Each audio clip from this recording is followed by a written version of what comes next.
I'd like to call to order the April 1st, 2014 regular scheduled meeting of the Davie County Board of Education. At this time, I would ask for a motion to adopt the agenda. We have a motion for Mr. Drexler to adopt the agenda. Do we have a second? We have a second by Ms. Horn. All in favor? Motion carries 7-0. Moving on, at this time, I will ask for a motion to go in closed session to preserve the attorney-client privilege pursuant to the North Carolina General Statutes listed on our agenda, to discuss personnel matters protected by state law, and to discuss student matters made confidential by general statutes and FERPA. Do I have a motion? I have a motion by Ms. Owens, and I have a second by Mr. Drexler. All in favor? 7-0. We're now in closed session.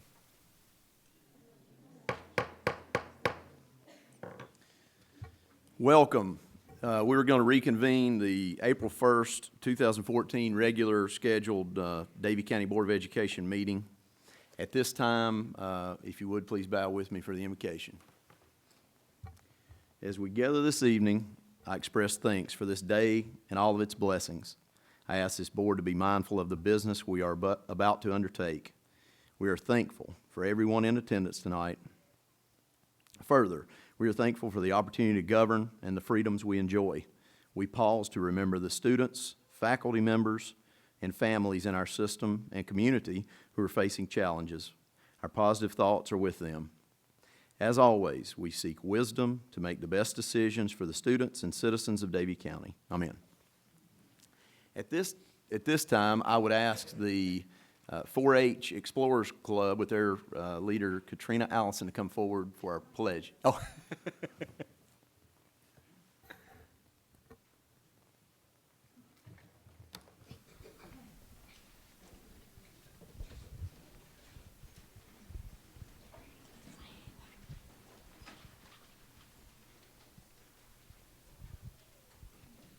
Would everyone please join us in the pledge? I pledge allegiance to the flag of the United States of America and to the republic for which it stands, one nation, under God, indivisible, with liberty and justice for all.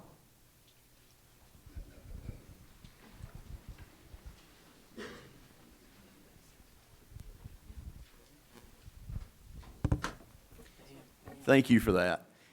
At this time, we're moving on to the approval of minutes. We have minutes from a regular scheduled meeting of March 4th, 2014 that we need to approve. Do I have a motion? I have a motion by Ms. Owens, and I have a second by Mr. Drexler. All in favor? Motion carries 7-0. At this time, we have a bit of housekeeping moving on to the board report. First, we are going to move our meeting. I need a motion to change our meeting date, because our meeting date, regular scheduled meeting date, is on Election Day, and we are I'm proposing moving the meeting date to the Thursday after the election, which would be May 8th at 6 o'clock. We'll have a closed session. It'll start at 5 p.m. Here in this boardroom. Do I have a motion? I have a motion by Mr. Drexler. Do I have a second? I have a second by Ms. Livingood. All in favor? Motion carries 7-0. Thank you for that.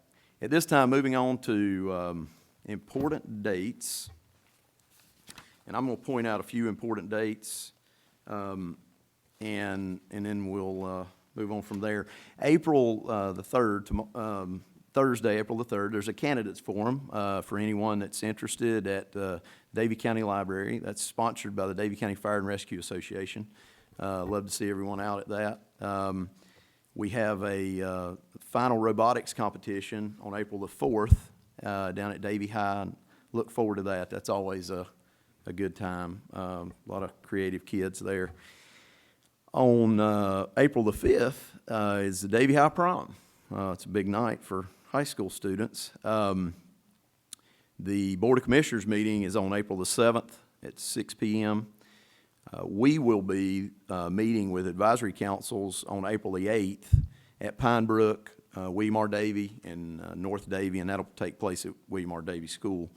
April the 10th, there's also a candidates forum at the Davie County Senior Services Building, starting at 5:30. We have a Volunteer of the Year breakfast, April the 15th. Character Education Awards Night is at the Performing Arts Center, Brock Performing Arts Center, on April the 17th. And then we have a Office Professionals Luncheon on the 28th. We have the Art Smart Festival at Davie High on May the 3rd from 1 to 5. That's a very good event. Let's see, the Commissioners meeting in May will be on the 5th. And then we have our meeting on the 8th, regular scheduled meeting starting at 6, the closed session starting at 5:30. And that's all I have at this time. I'll turn it over to Dr. Hartness. Thank you, Mr. Chairman. One other important date you left out is there's a pretty big election on May the 6th coming up. So, I want to remind folks, too, I know we have a lot of people standing. We have some additional seats in the room right behind this wall, and there's a video back there if you would like or would need to have a seat. I'm really excited that we have warmer weather, but I have looked at the long-range forecast, and there's a possibility of another winter storm. Y'all, April Fools.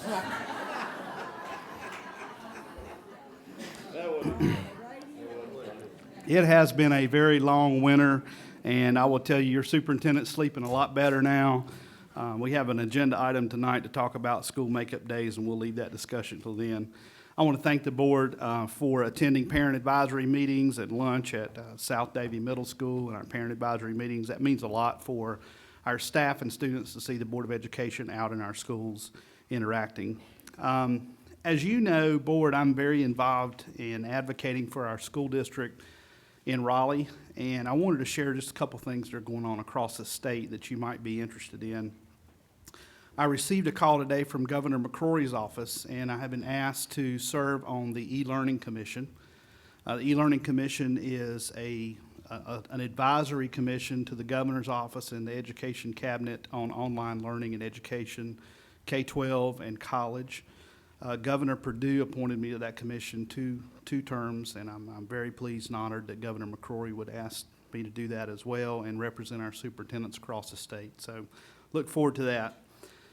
One of the best pieces of news that I've received in quite some time came a few weeks ago when I was in Raleigh, and there was a presentation by a new group that has been formed called Best NC. And Best NC stands for Business for Educational Success and Transformation. It is a nonprofit, nonpartisan coalition of businesses committed to improving North Carolina education. As of mid-March, there were 65 distinguished business leaders across North Carolina from some of the largest corporations in North Carolina who were involved in this coalition. And I've talked with the chairman of this group, who's Walter McDowell. You may know Mr. McDowell. He's from Forsyth County, former CEO, regional CEO of Wachovia. They have hired a new executive director, and we've had some conversations with he and a group of superintendents, and we asked and advised them that it would be good if there were regional representation of superintendents on their advisory boards. They're going to split up into 3 advisory boards. And I'll be serving as one of the 7 superintendents on that Best NC group.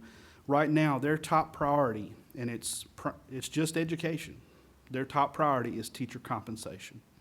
And the group has principles, business principles, and here they are. They're student-focused, optimistic and courageous, collaborative and evidence-based. And I will tell you that the formation of this group and the business community stepping up, looking for solutions, collaborating with school districts and superintendents, and communicating with the legislature. I will tell you, they have the ear of the North Carolina legislature right now in their leadership and the governor's office. They are serious, and we had our first conference call this afternoon. They have a wonderful agenda. They have 4 legislative priorities this year. 1 is teacher compensation, 2 is Read to Achieve, 3 is the A through F grading system, and 4 is addressing the Common Core. So this is a group of people who are very interested in public education being successful in our state, And I'm real excited to have a seat at the table and to see this group of leaders really taking a strong focus on public education. One of the best things I've heard in quite some time. Speaking of teacher compensation, I think we've talked about before, the governor came out with a pay plan that would increase the base pay of some of our starting teachers, which I think is a wonderful step, and it's a step in the right direction. But it's not a comprehensive pay plan. And I was in Raleigh a couple weeks ago, and the governor's advisor, his education advisor, spoke to our group, and he kept talking about we need a comprehensive pay plan. We continue to hear we need. So that was evidence to us as superintendents that we don't have one, but we need one. And there's a group of superintendents who have come together and are looking at some proposals. Best NC is looking at some best practices across America for teacher compensation. We're in communications with those groups and across the state, and hope to be looking at a better compensation plan than what has been proposed, or to actually expand what has been proposed. So that's a good thing. A lot of talk about testing and accountability. We've talked a lot in this district and other districts about Read to Achieve, and I'm really excited to hear from Noelle Grady-Smith tonight, who will share with you a new public-private partnership with Davie County Schools and the Mebane Foundation that will provide an outstanding summer school experience for our third graders that are involved in Read to Achieve. We're going to have something, I think, that will be a model that can be used across the state, and it will be a very positive thing for boys and girls. Over the coming weeks, I predict that we may see out of the legislature or from the state board some type of standards and accountability commission to really look at the curriculum standards that have been established in North Carolina, whether it's our North Carolina Essential Standards or Common Core English Language Arts and Mathematics, looking at what's working and what is not working, and looking at how we assess students. Our state has an obsession with testing, and the first question that the people who are studying this need to ask themselves is, why do we test? And if it's anything other than to improve student performance, then we're headed in the wrong direction. And I think there's some people who now are stepping back and are looking at, why is it that we assess, and why are we assessing so much in our state? And I hope that we'll continue to have high standards. I support very high standards. But there's got to be a balance reached at some point in time. But I'm very encouraged that our state leadership and the State Board of Education have been engaged with superintendents and other groups and are listening. So let's refocus a little bit about what's going on locally. This week, the State Board met today. They'll meet again tomorrow. And every year, they approve something called the Consolidated Data Report. And that will come out this week, and it will include dropout data. Now, dropout data is different than cohort graduation rate data, because the cohort graduation rate looks at students grades 9 through 12 and how many graduated in 4 years or how many graduated in 5 years. But the dropout data will be released this week, and I'm very pleased to share with you some unofficial numbers, and we'll share the full report when this becomes approved by the state board. But based on our data, in Davie County, we've seen the number of students dropping out of school, grades 9 through 12, or 13, decrease from 81 students in 2010-11 to 68 students in 2011-12 to 58 students in 2012-13. That is a 28% decrease in the number of students dropping out of high school in the past 3 years.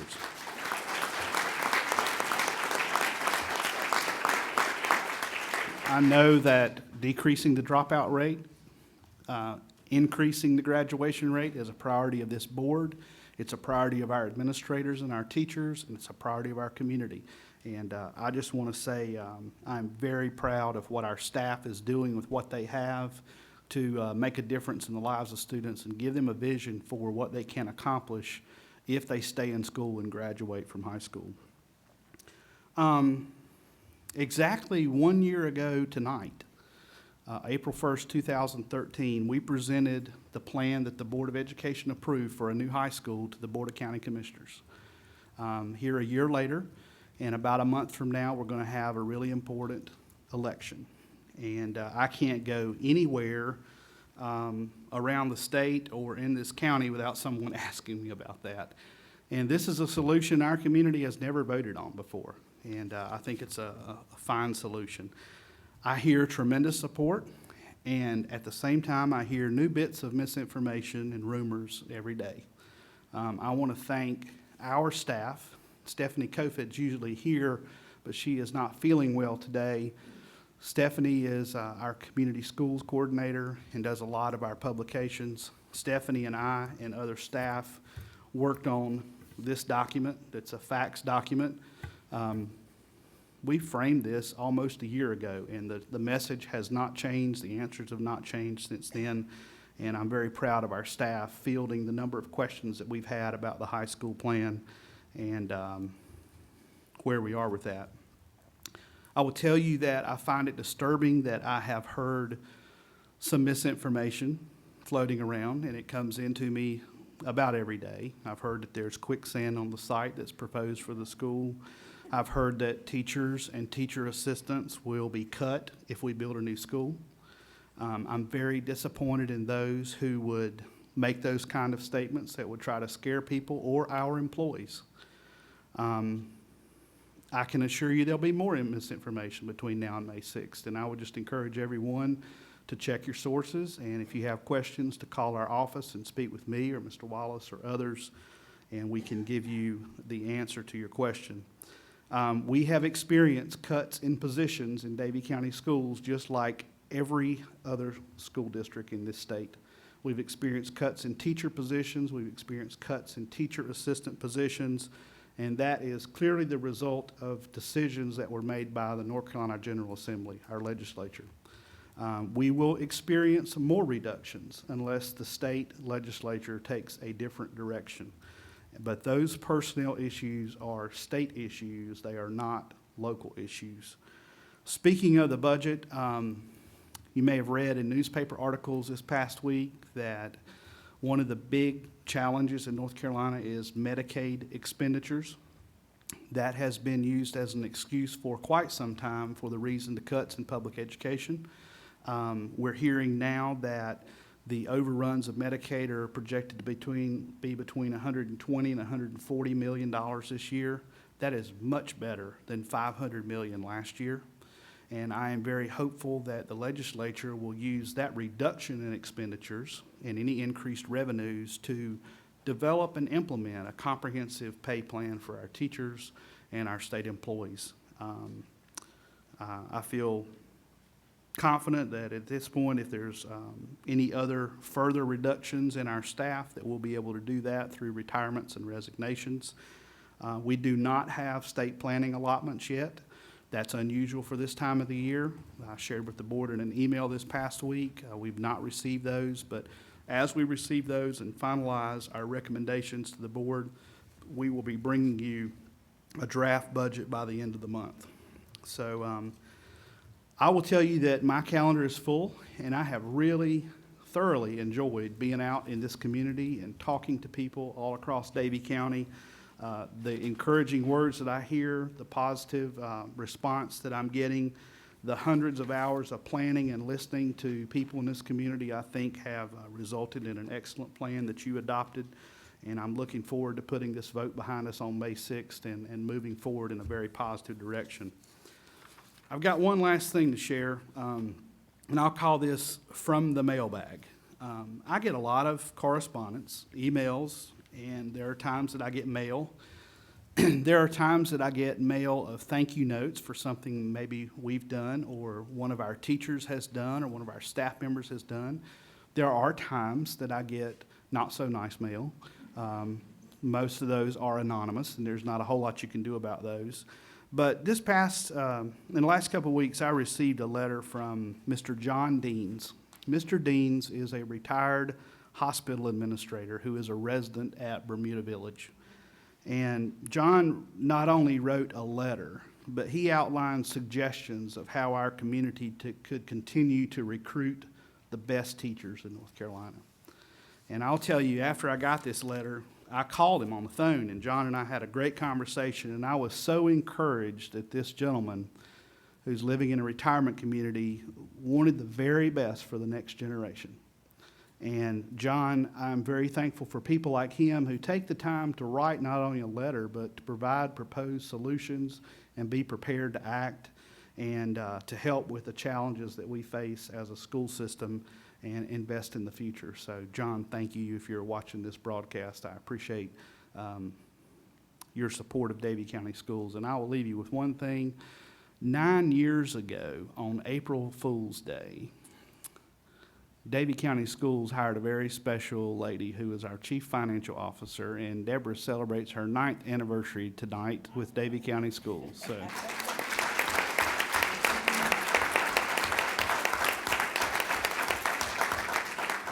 That's all I have, Mr. Chairman. Thank you.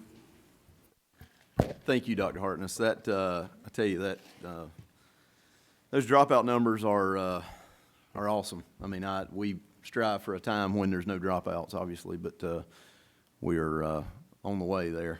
Thank you for that, and I want to thank you for all the hard work you've done over the last. You went above and beyond the call of duty to make sure that everyone in the community is informed, and I did not mean to overlook the election. I would.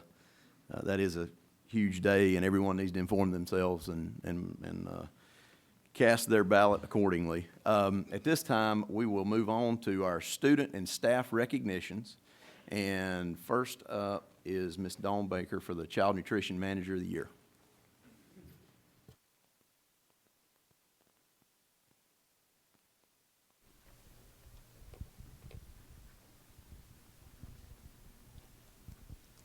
It is my pleasure tonight to introduce Talia BOE.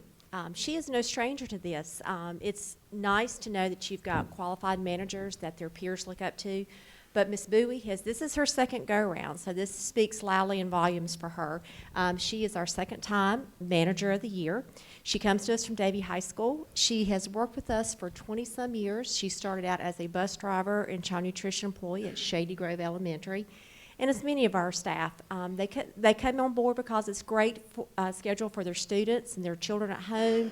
They're out on the summers, and then they get hooked and they just stay with us. So it is my pleasure to introduce Talia BOE, our Star Manager of the Year for Davie County Schools.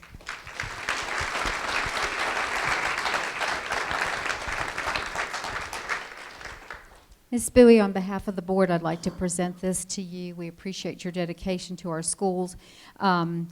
One time a child nutrition manager, Priscilla DeWiggins, she was with us for a long time, talked to me about a child nutrition manager, and the people who work in the cafeteria are one group of people that touch almost every child every day. And so that's something that we need to remember how important they are and how much they mean to our children and to our school. So thank you very much and congratulations.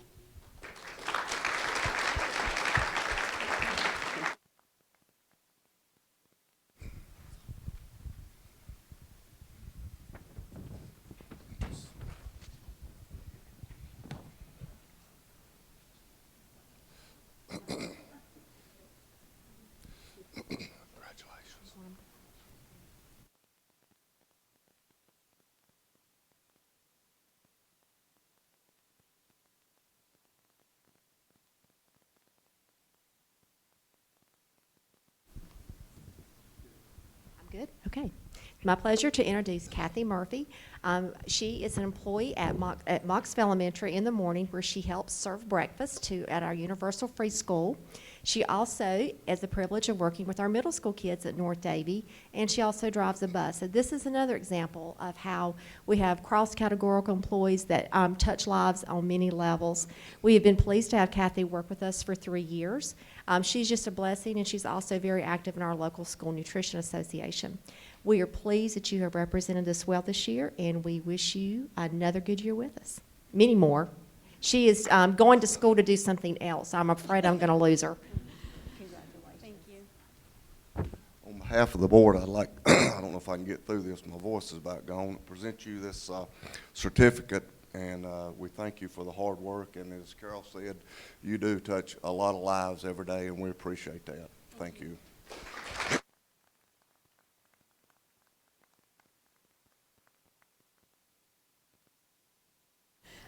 Hello, Chairman Fuller, board members, Dr. Hartness, and members of our community. I would like to invite Brooke Jennings to come and join me. Brooke Jennings is an extraordinary person. She is the role model of a young teacher who has made every effort to stretch her skills, create her career, and shine in the classroom. She strongly believes that teaching is not a job, it's a calling. Her kindergarten class hums with activity and organization. These very young children go about their day with structure designed by a talented orchestrator. In fact, it's so seamless you tend to forget how young these children are when you're in her classroom. Solving real-world problems, reading for meeting, discovering, connecting, growing, and understanding are just daily rituals in the kindergarten class. You can immediately detect that Brooke loves her work and her students. The classroom has a feeling of a home, and the class has the feeling of a family. Roles and jobs are clear, and they make sense to these young people. How very fortunate they are to be beginning their learning adventure in Miss Jennings' class. Pursuing her master's degree in instructional technology at Appalachian State in 2008, Miss Jennings put the investment of being a Mebane master to work for her class, her school, and eventually we got her into the role of working for the system, teaching teachers about Common Core. So she really got stretched. Always orienting toward the needs and the good of others, Miss Jennings habitually goes beyond the call of duty. She volunteers in her community. She has a constant presence in her church. I don't want to leave anything out. And she has a very strong dedication to her family, her husband, and her 2 young children. Brooke finally remembers her best teachers and how they created the love of learning and eventually teaching in her life. And now I can say with confidence that children in Brooke's class will find that same inspiration coming from their teachers, a heritage that we in Davie County Schools treasure, just as we treasure our Teacher of the Year, Brooke Jennings. Thank you.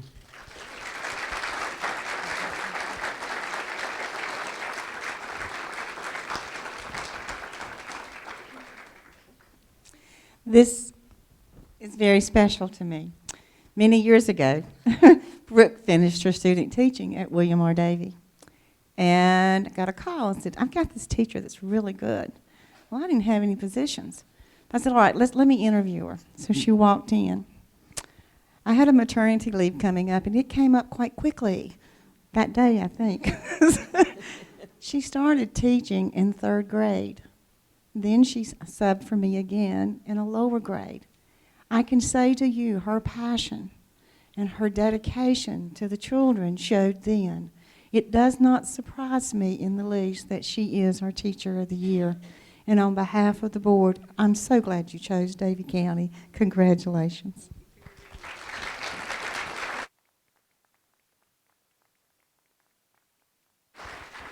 Miss Owens gave my story away. I wasn't going to tell about the maternity leave, but if you want to read more about Brooke, you can do that in the latest edition of Davie Life. It's really a fun read. Thank you.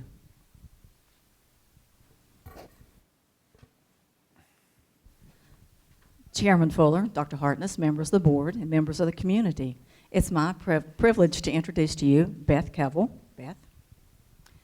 Beth Kevel is Davie County's Office Administrative Assistant of the Year for 2013-2014. Beth started working for Davie County Schools in 2007 as a teacher assistant at Shady Grove Elementary School. In 2009, she transitioned to the county office to be a member of the curriculum team, and it is a team. Everything we do in that office is a team effort, and Beth is the person behind each of the other 4 of us there that keeps us on task day in and day out. Beth has really learned to juggle as she has assumed her role there.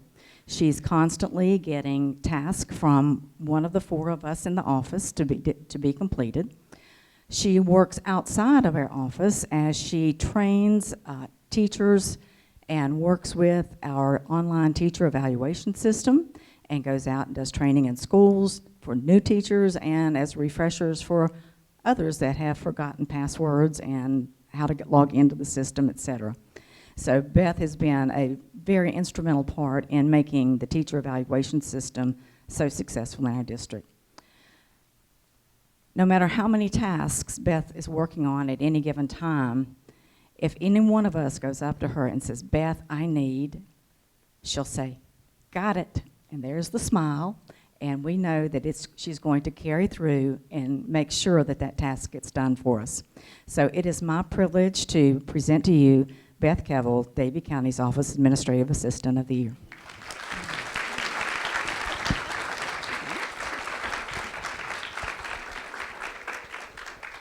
Beth, on behalf of the board, just thank you for what you do for the system and the support. There's a lot of people behind the scenes that do a lot of great things, so congratulations.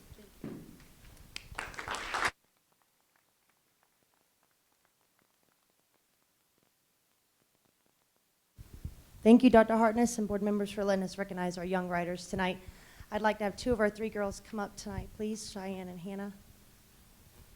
Earlier this school year, I was very happy to see several young male and young female writers enter a contest for the Moxville Women's Club District 4 competition.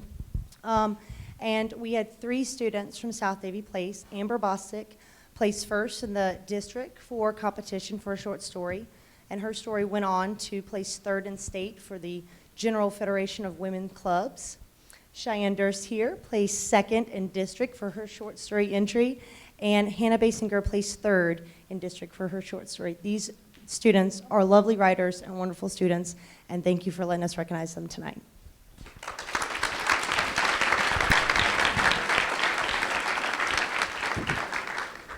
We have to let them quit clapping for you. Just on behalf of the board, we want to give you these, present you with these certificates. Here's Cheyenne, and here is Hannah's. And congratulations on accomplishing that. I kind of have a fondness for writers myself, so keep up the good work. Thanks.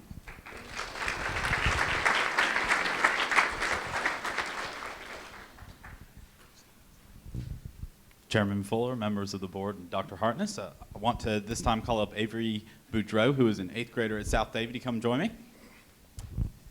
She has been recognized at the school level by the Moxville VFW for what we're about to recognize her for right now. Just so I get all of these numbers straight, it's District 11, and this is the Patriots Pen Essay Contest. And Avery, again, is a student of Kathy Cruz at South Davie. She placed first in the District 11 VFW Patriots Pen Contest, then went on to the state of North Carolina and placed first in the state as well. So,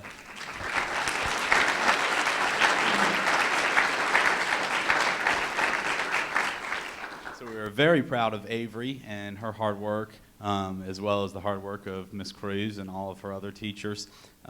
She did receive a $200 check for winning the district level, and then got a $500 check all in one day for winning the state. So we are very proud of Avery and her hard work, and wanted to have her recognized by the board.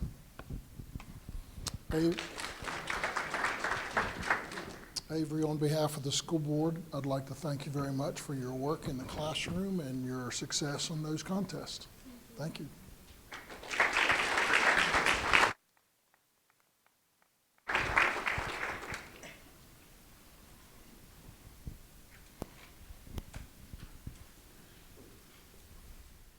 I've got one. Tripp, won't you step on up, please? Where's your mom? She want to step over here as well? No? She want to hide? Again, I get the pleasure of standing here beside this Duke-bound young man, Eddie. Yes, Duke. Yeah, I got you. Amen. We offered Jean an opportunity to recognize him, but she wouldn't do that for us. But yes, this is Mr. Tripp McNeil. He was here at the last meeting and recognized with our national championship cheerleading team. But now Tripp is here to be recognized for a second time for his accomplishments, and I will let our county AD, Mr. Barry Whitlock, mention some of those, share those with you. Thank you, Mr. Wallace. Mr. Chairman, board members, Dr. Hartness, people in attendance, I think he gave it away when he stood up. We're going to do something about football. Tripp was selected to the 2013 Shrine Bowl game, only the 12th player in the history of Davie County to be selected to play in that game. He was a starter, and I think he played about every play. Also, he was selected second time as a all-state offensive lineman, and we've only had 14, well, actually 13 people to make it. You've made it twice, okay?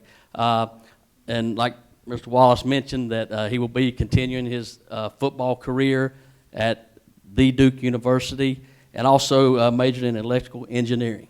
So congratulations, and I know that your head coach, your principal that's here in attendance are proud of what you've done on the field, and also proud of the way you represent Davie County. Congratulations. Tripp, on behalf of the board, I'd like to congratulate you and recognize you with this certificate, and thank you for all your hard work and the way you represented Davie County. We appreciate it. Tripp, congratulations.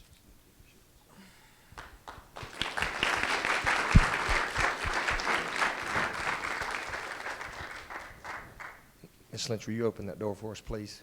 Our next group is in the back.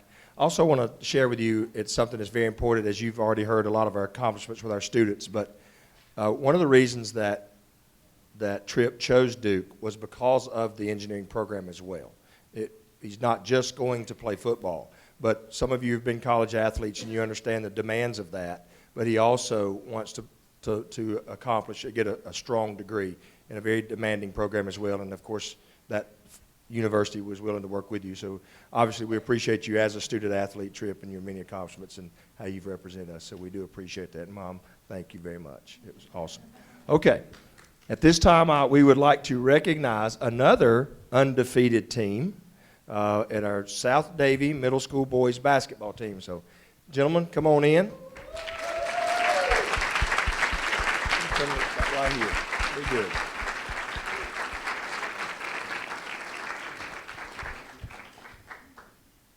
This is not all of them, but just a few short, but I got you. Yes, sir. Obviously, we're very proud of you young men and appreciate what you do in the classroom. We appreciate what you do out on the court as well. And I think the things that you've learned there, and I know your coaches will tell you that if you can perform on the court, you can perform in the classroom.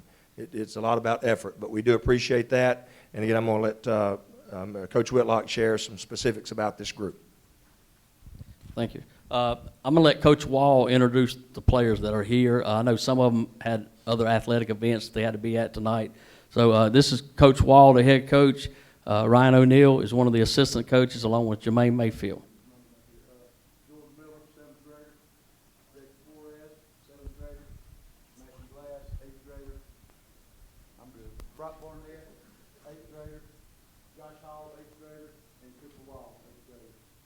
This team won the regular season championship, won the tournament championship, finished with a perfect 17-0 record. They had about 7 or 8 eighth graders that had played last year, and they ended their career with like 32 wins and 2 losses. Also, I'd like to recognize, along with a good season, you have some individual that stand out. I'd like to recognize Cooper Wall, who became the all-time middle school leading scorer in the history of Davie County this year.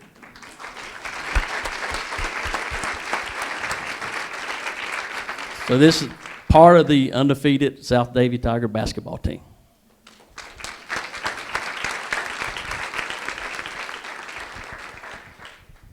On behalf of the board, I'd like to present you with that certificate of recognition and congratulate you guys. It took a lot of hard work to have a perfect season. Congratulations. Congratulations, guys. Good job.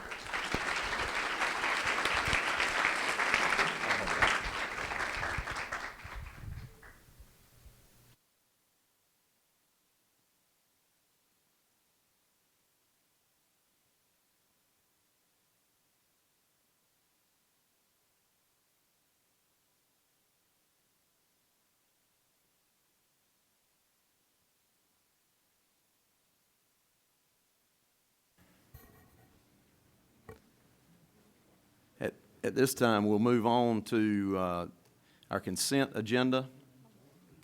And I would ask for a motion to approve the consent agenda. We have a motion by Ms. Horn. Do we have a second? We have a second by Mr. Drexler. All in favor of approving the consent agenda? Motion carries 7-0. At this time, we're moving on to our business items, and I will let Dr. Hartness start. Actually, I will start with, we have two resolutions tonight. And I tell you what, I'll let Dr. Hartness start, and he can explain that, and then we'll go from there. Thank you, Mr. Chairman. You do have two resolutions in your packet for consideration. The first resolution is regarding changes to the North Carolina teacher employment law. Last month, I heard a desire from the board to adopt a resolution in opposition to the 25% mandate.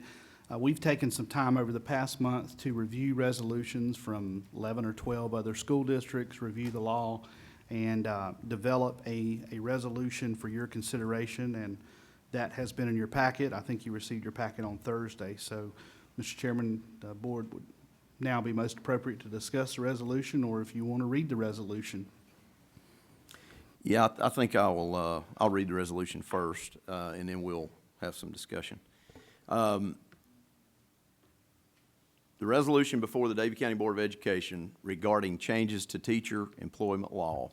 Whereas Davie County Board of Education is committed to recruiting, training, supporting, and retaining high-quality teachers, and whereas exemplary work ethic, professionalism, and performance of Davie County teachers is sincerely appreciated and respected by the board and administration, and whereas we value our teachers and believe them to be deserving of adequate and equitable compensation, and whereas teachers have received only 1.2% state salary increase once out of the past 5 years, and whereas the Appropriations Act of 2013 includes legislation that requires school boards to offer 4-year contracts and bonuses to 25% of its teachers.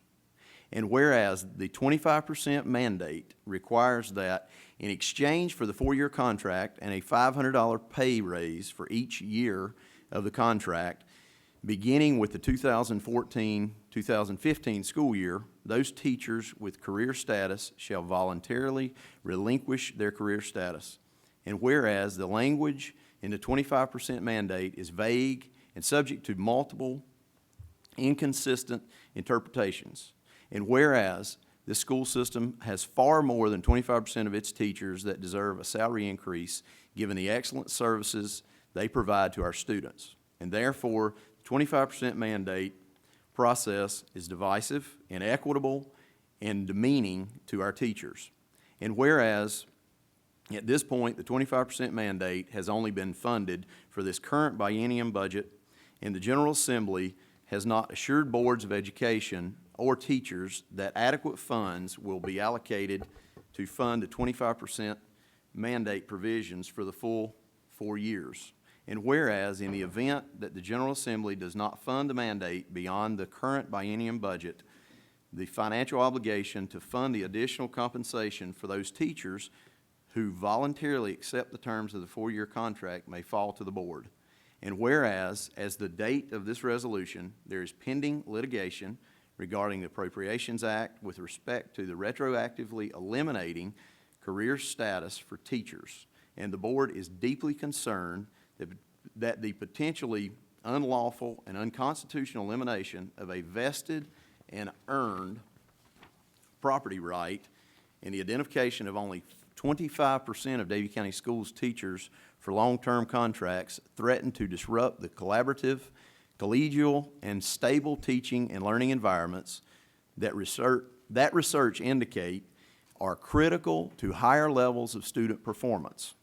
Now, therefore, be it resolved that the board has significant legal concerns and reservations regarding the 25% mandate and its impact on the board and its employees, that the board request that the North Carolina General Assembly rescind all provisions of the Appropriations Act that eliminate career status for those teachers who already have been awarded career status, that the General Assembly restore career status to those teachers who have a vested right to career status by virtue of having been awarded career status after complying with the statutory and contractual requirements of the board and the state of North Carolina. Be it further resolved that the Davie County Board of Education urges the North Carolina General Assembly to use the funds allocated in the state budget for the 25% mandate, along with additional revenues that do not further erode allotments to school districts, to adopt a comprehensive teacher compensation plan that will attract and retain high-quality teachers, that will recognize, respect, and value the teaching profession by significantly increasing all teacher salaries, that will reinstate compensation for advanced degrees, that will consider and reward teacher collaboration, that will not be restricted by a predetermined arbitrary percentage, that will honor the career status and due process rights of all teachers, and developed in collaboration with the professional educators and business community in our great state of North Carolina. So I offer this resolution up, and I guess it would be appropriate at this time to ask for a motion and a second to adopt the resolution, and we can have some discussion about it. So do we have a motion? It is an honor and privilege to make a motion that we adopt this resolution, and thank you for putting it together. So we have a motion from Ms. Owens. Do we have a second? We have a second by Ms. Livingood. Now, do we have any discussion?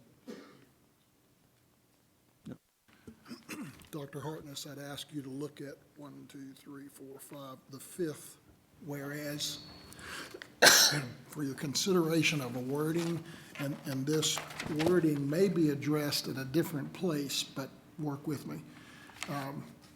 In the second sentence, it says contracts and bonuses to 25%. Is it appropriate or right to put only 25% in there? The word only?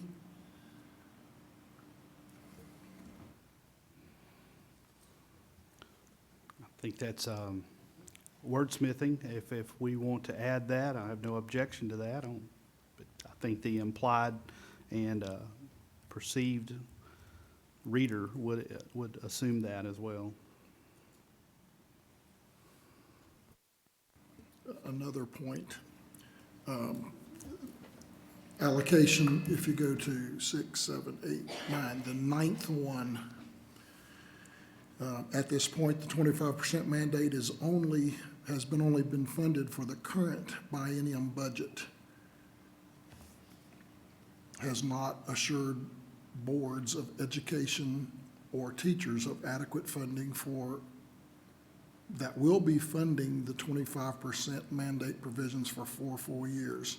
The allocation of funding for 25%, my question is, should there be one of these statements, the whereas statements, that the language in this law only talks about the 25% of the teachers this first year?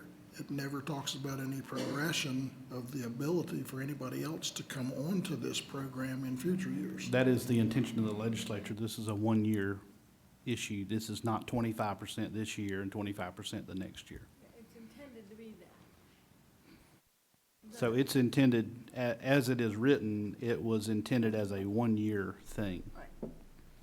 It's not a progression of The 25% apparent, then, and 25% in 14, 15, 25% in 15, 16.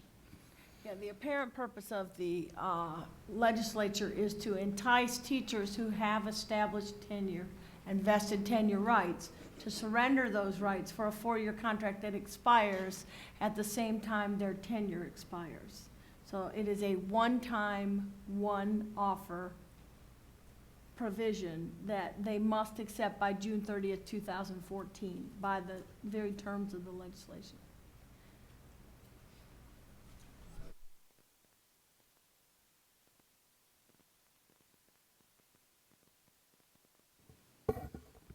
Do we have any other discussion?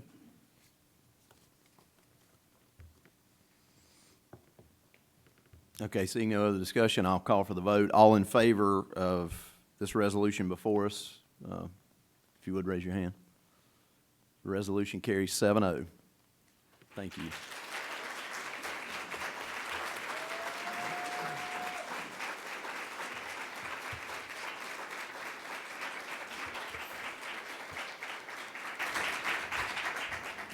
Mr. Chairman, the second resolution you have in your packet relates to the North Carolina Education Lottery and ADM funds for capital improvements and supports the North Carolina Association of County Commissioners, their top legislative agenda for 2014. This resolution is really not about whether or not you agree with the lottery. The lottery has been established as a revenue source in North Carolina and has been advertised for years since its inception in 2005 as the Education Lottery.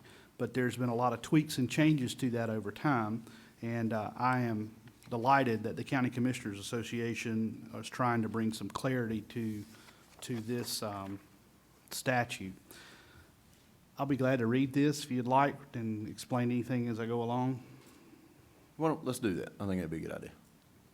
Okay, so the resolution reads, whereas the North Carolina Education Lottery was established in 2005 with a statutory requirement that 35% of lottery sales would be allocated to educational programs, and 40% of each fiscal year's allocation to educational programs, and you've got a parentheses there, 40% of 35% really means 14% of the total lottery revenue, and 1/2 of a fiscal year's lottery overcollections be allocated to the Public School Building Capital Fund for school construction needs. And whereas that Public School Building Capital Fund / ADM Fund received approximately 7.25% of corporate income tax revenues to assist county governments in meeting public school building capital needs. And whereas the Davie County Board of Education has used $2.8 million in lottery funds and $6.1 million in ADM funds from that Public School Building Capital Fund as important and reliable forms of assistance with the school capital financing challenges associated with renovating existing facilities and financing new capital projects to ensure that our schools are safe and conducive to learning. And whereas from 2010-11 to 2012-13, the General Assembly carved out a series of exceptions to the statutory requirements and thereby changed the net lottery allocations for each of those fiscal years. And whereas these reallocations dropped the Public School Building Capital Fund's share of net lottery appropriations well below the statutory required 40%, with 25% allocated in 2010-11, 23.5% allocated in 2011-12, 22.6% allocated in 2012-13, costing school districts across the state a total of $216 million in capital monies during that period of time. And whereas another $16 million in capital monies were diverted in 2012-13 when the General Assembly redirected all prior year lottery overcollections to UNC need-based scholarships. And whereas the net lottery allocation and overcollection requirements were completely removed from statute in 2013 budget, leaving the General Assembly as the sole determiner of how fiscal year's net lottery appropriations will be distributed. And whereas for the 2013-14 fiscal year, the school capital's share of lottery appropriations shrank further to 20.7%. And whereas the ADM fund was frozen in 2009, and the Appropriations Act of 2013 closed out deposits from corporate tax revenue into that Public School Building Capital Fund. And whereas Davie County schools and other school districts across the state face immense challenges in the area of capital improvements to facilities and infrastructure, whereas the North Carolina Association of County Commissioners' top public education legislative agenda is to return the school capital lottery allocation back to 40%. And the County Commissioner Association also supports the restoration of corporate tax revenue into the Public School Building Capital Fund. And whereas the North Carolina School Boards Association has also adopted a position in support of returning the school capital lottery allocation back to 40% of net revenues for educational programs. Now, therefore, be it resolved that the Davie County Board of Education supports the North Carolina Association of County Commissioners' top education legislative agenda item and the North Carolina School Board Association's position on capital funding, and respectfully request that the General Assembly protect and preserve the school capital assistance as a core function of the North Carolina Education Lottery, and adhere to the original intent of the North Carolina Education Lottery by reinstating the statutory guarantee that 40% of net lottery proceeds toward educational programs be dedicated to school construction through the Public School Building Capital Fund instead of reallocating lottery proceeds to fund other parts of the state budget.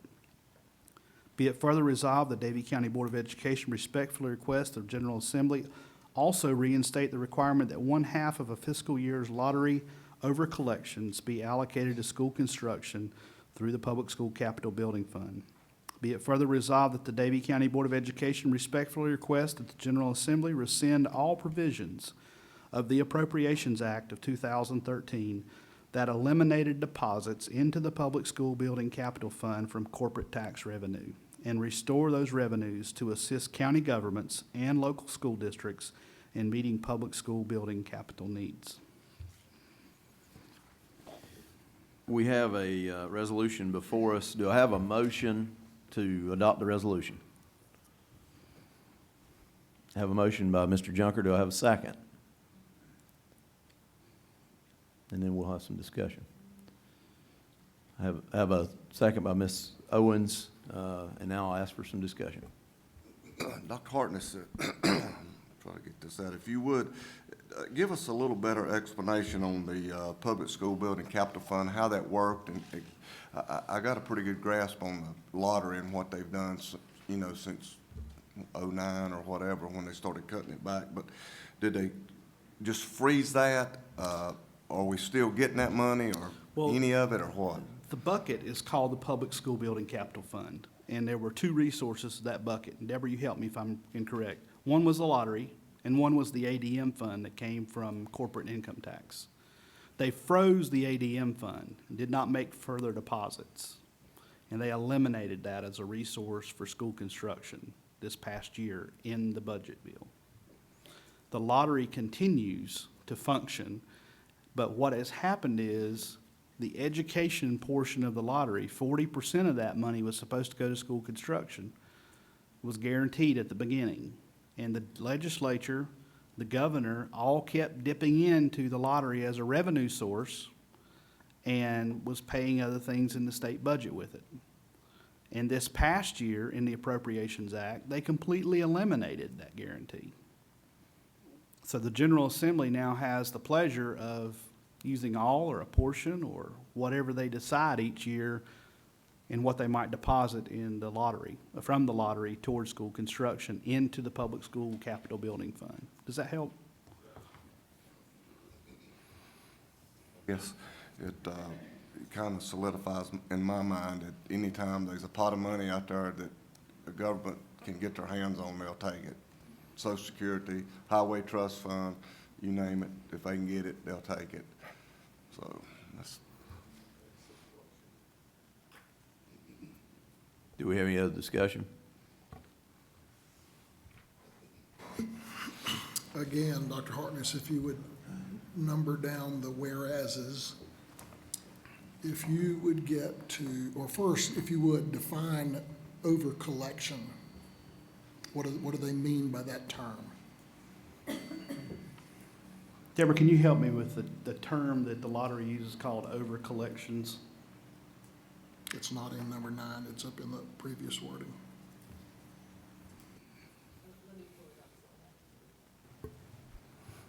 Which paragraph was it again? Third from the bottom, we reference, over fourth and third from the bottom, prior year lottery over collections. Are those projected collections, and then there's over collections that would were be beyond what was projected? That would be my assumption. So they had this projection out there. They had over collections, is my assumption with that term. And they just said, instead of that going into the lottery, we're going to send it to these need-based scholarships, going into the Public School Building Capital Fund.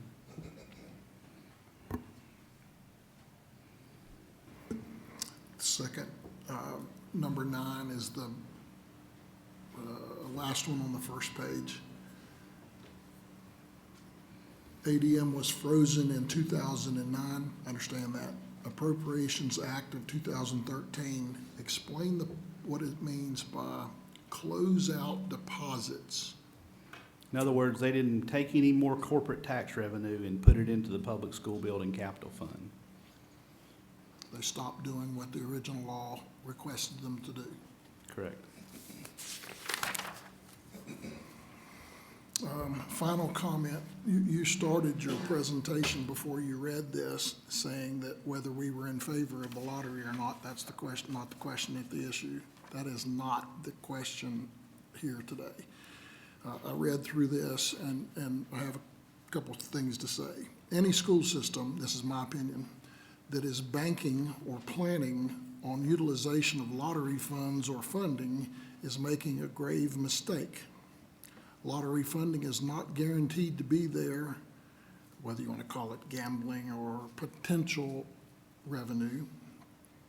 Loan payments are guaranteed to be there. The state of North Carolina is in financial trouble or unrest. Financing has fallen over the last several years. North Carolina government is cutting financial support in lots of areas or departments. They have been, they probably will continue to do so. North Carolina School Board Association, North Carolina Association of County Commissioners, and the Davie County School System, along with other school systems, are banking on this money to relying or banking on this this money to and it's reduced guarantee, I think. Non-guaranteed lottery monies for years to meet budgets. General Assembly has had to dump money responsibly into local units. Is it your opinion that there is a trend going on that the state government is counting more and more on local units to fund their education? Do you feel like that's a proper way of saying that? I don't know that I would make that assumption. I would just say that the legislature has changed their priorities.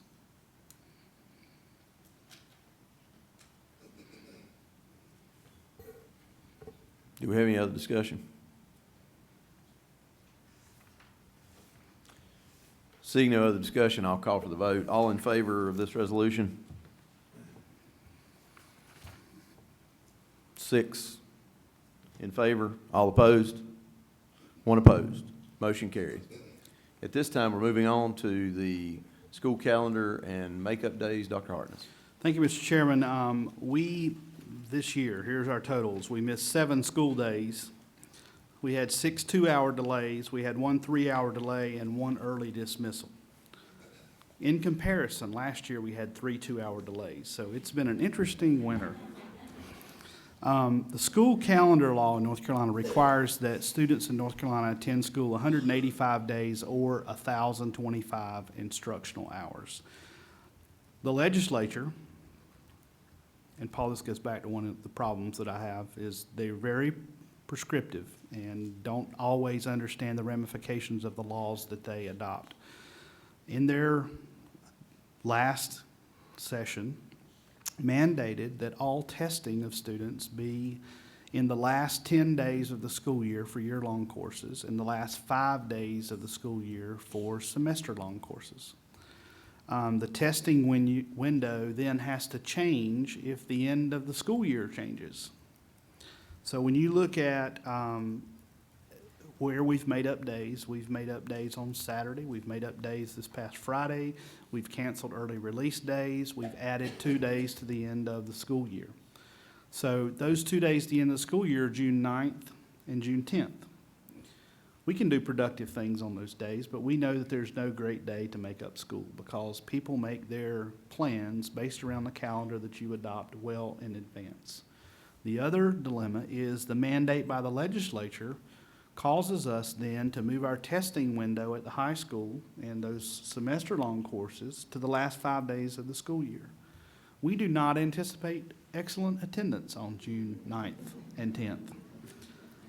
The State Board of Education has already waived the number of hours required for a semester-long course. So due to this mandate, the testing schedule that is proposed and mandated by the legislature that does not really make sense instructionally, staff and principals recommend that the board consider waiving the last 2 makeup days and having the last day of school on June the 6th and not having days after graduation to make up. Now, waiving those last 2 days would result, when you look at other school districts who've considered adding hours to the day and all those things, our school day is already longer than some other school districts. Our middle schools go longer than the elementary schools or high school. But if you look at just our minimum number of hours that students are in attendance, if you waive those last 2 days, based on the hours we've made up and the days we've made up, our students would be in a school, a minimum this year of 1,044.5 hours, which exceeds the minimum requirement of 1,025 hours. I do not want this to be perceived that we don't value days with students. What this means is our recommendation is based on the logistical implementation of a school calendar and testing and all the things that go on at the end of the school year. So the recommendation from staff and the superintendent would be the board consider waiving those last 2 days, June 9th and 10th, and the last day of school will be June the 6th. That's our recommendation, Mr. Chairman. So we have a recommendation on the table to waive June 9th and 10th and have the end of school for June the 6th. Do we have a motion? We have a motion for Mr. Drexler. Do I have a second? Have a second by Mr. Ridenhour. All in favor? Okay, I'm sorry. I apologize. I'm for this, but I would like, since we're in the resolution mode, is to do a resolution next month asking the General Assembly to return the calendar back to the local boards so we can make a decision on when to start and when to end school. We'd be glad to draft that, Mr. Ridenhour. So I'm gonna ask one more time. We have a motion on the table. All in favor of the motion? 7-0, motion carried.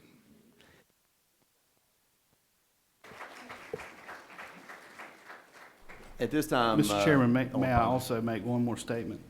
That does not reduce the number of days that our employees work. I just want to make that clear.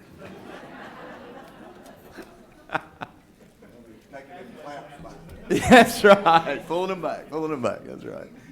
At this time, we're moving on to the public address to the board, and I'll turn it over to Ms. Wilson.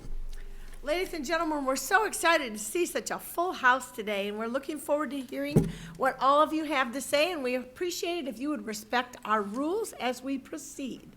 What we will do is I will call your name, and then I will call the name of the person behind you.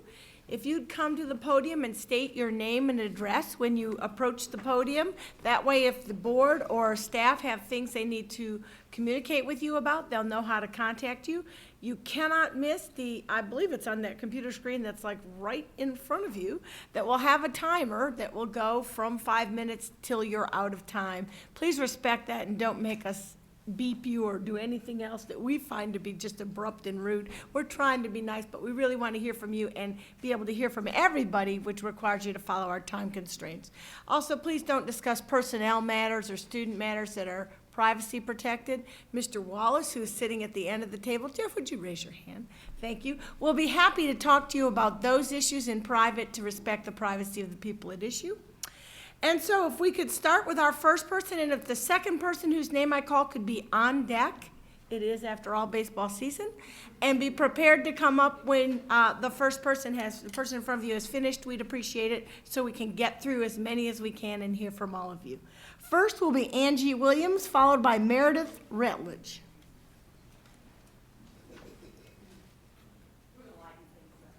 Oh, excellent. I have just a little something for you for the evening. Officer Gant has just a little package for you. First of all, I'd like to tell you thank you for the adoption of your resolution. We certainly appreciate that, and thank you for listening to the teachers. But I did come with something in mind tonight. You have a little package in front of you, and I need you to open that package. And within that package, you see things of different colors, right? So within that package, this is what my day looks like. I see these bright little red M&Ms that come floating in my door, very energetic every morning. Can't wait to see me. The purple ones are the heartbeat of my classroom. They come in and they're just ready to go. They know exactly what's going on. The green ones, They are my recyclers. They let nothing get by without taking care of it. Those blue ones are our nice, easygoing folks that nothing really phases them, just like you. But the yellow ones, you see those in the package as well? Those are our bright, sunshiny folks, those smiles that come in that you look forward to seeing every day. That's the class that I greet every morning, and I'm really happy to do so because I'm a teacher and I look forward to that. But I want you to see that package as these teachers out here. Some of us are those red, energetic ones. Some of us are those laid-back blue ones. Some of those are that heartbeat. We're the ones that's right on top of it all the time. And so it is with that mix that you see in front of you that makes for that perfect classroom. It makes for these teachers out here, and it makes for these Davie County schools, the great schools that we have right here. Now, just for a moment, would you please separate out the little yellow ones? Those poor folks, they didn't make it that day. You have to separate them out for just a little bit. Oh, by the way, would you separate out the purple ones for just a minute? Pull them over to the side. That makes a difference in your classroom because we all know that in order to keep things healthy and to keep things strong, I need those people with me all the time. I need you and I need these folks to keep that bond and to keep that cohesiveness with us all the time. So I appreciate the effort that you all make when you make decisions to keep that bond. These are your teachers. I'm an experienced teacher. I have daughters that are young teachers, early teachers. We have all sorts of teachers out here. We need this group. The more decisions that we can make as a community to keep this group together instead of separating us out, the better off we are going to be. So we appreciate the time and the effort that you have put into our request, our resolutions, our efforts, everything that you have to bring to this table. We appreciate that. I encourage you, as we continue to move forward, that we do things that develop and motivate teachers of all ages, of all experience, some of us more, others less, but all of the decisions that we can make to keep people together and to keep us moving forward, we oh so deserve it here in Davie County. So whatever for the 25% we can work out, let's make it happen because every teacher in that pile that you have right there is worth it. I don't care if they're red, purple, yellow, green, whatever they may be. And I thank you for the time that you've put into this, so we appreciate that. Thank you very much.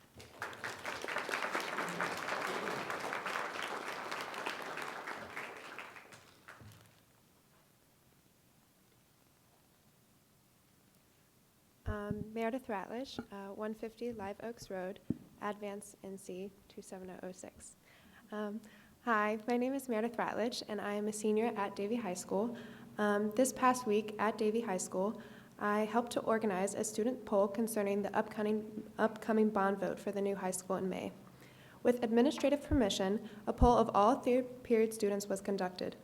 All third period teachers with students were given a ballot bag. Included in the bag was a letter of explanation to teachers encouraging participation and the correct number of ballots per students. On the front of each ballot sheet was information students were encouraged to read before casting their vote. The information covered the proposed cost of the new high school and a brief list of details as to what the plan included. Student comments on the ballots were encouraged. Ballot bags were collected at the end of the week. The leadership development class at the high school helped count the votes, double and triple checking for accuracy. Ballots that were left blank, had both yes and no checked, or indicated maybe, were not counted. The results for the new high school ruled in favor, with 1,123 students voting yes and 262 students voting no. An article in the newspaper will be submitted concerning the additional information and comments given by the students. Thank you.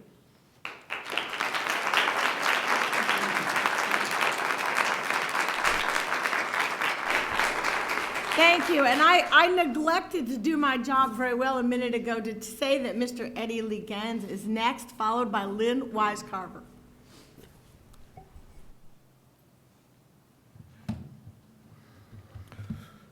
Eddie Legans, live on Pudding Ridge Road, Moxville. First, I want to thank the board for your service. It's a thankless job, but you do stick your neck out now and then. We do want to thank you for your efforts. All the school system personnel want to thank you for everything that you do in our community, making it a better place to live. Been trying to keep up with what's going on in the county, and I'd like to say that I am a real Davie County native. Our family's been paying property taxes since 1942, when my parents married and they bought the current farm that my wife and I currently live on and operate. It's about 70-some years of paying taxes every year for the Davie County services. I am personally for a new high school. In the 1950s, people took a chance and sacrifice to have one school and more opportunities for the system here in Davie County at that time. It's time for us to do the same. Sacrifice, and let's go with one new high school. For those of you against the new high school, do you live in the same house your parents and or grandparents lived in? Although you may have remodeled it, added on, remodeled it, added on, maybe put some air conditioning in it, maybe indoor plumbing, who knows? Probably added some storage buildings on the outside. Do you still live in that building? Or if you've gone on to another building, a new house that you may have built.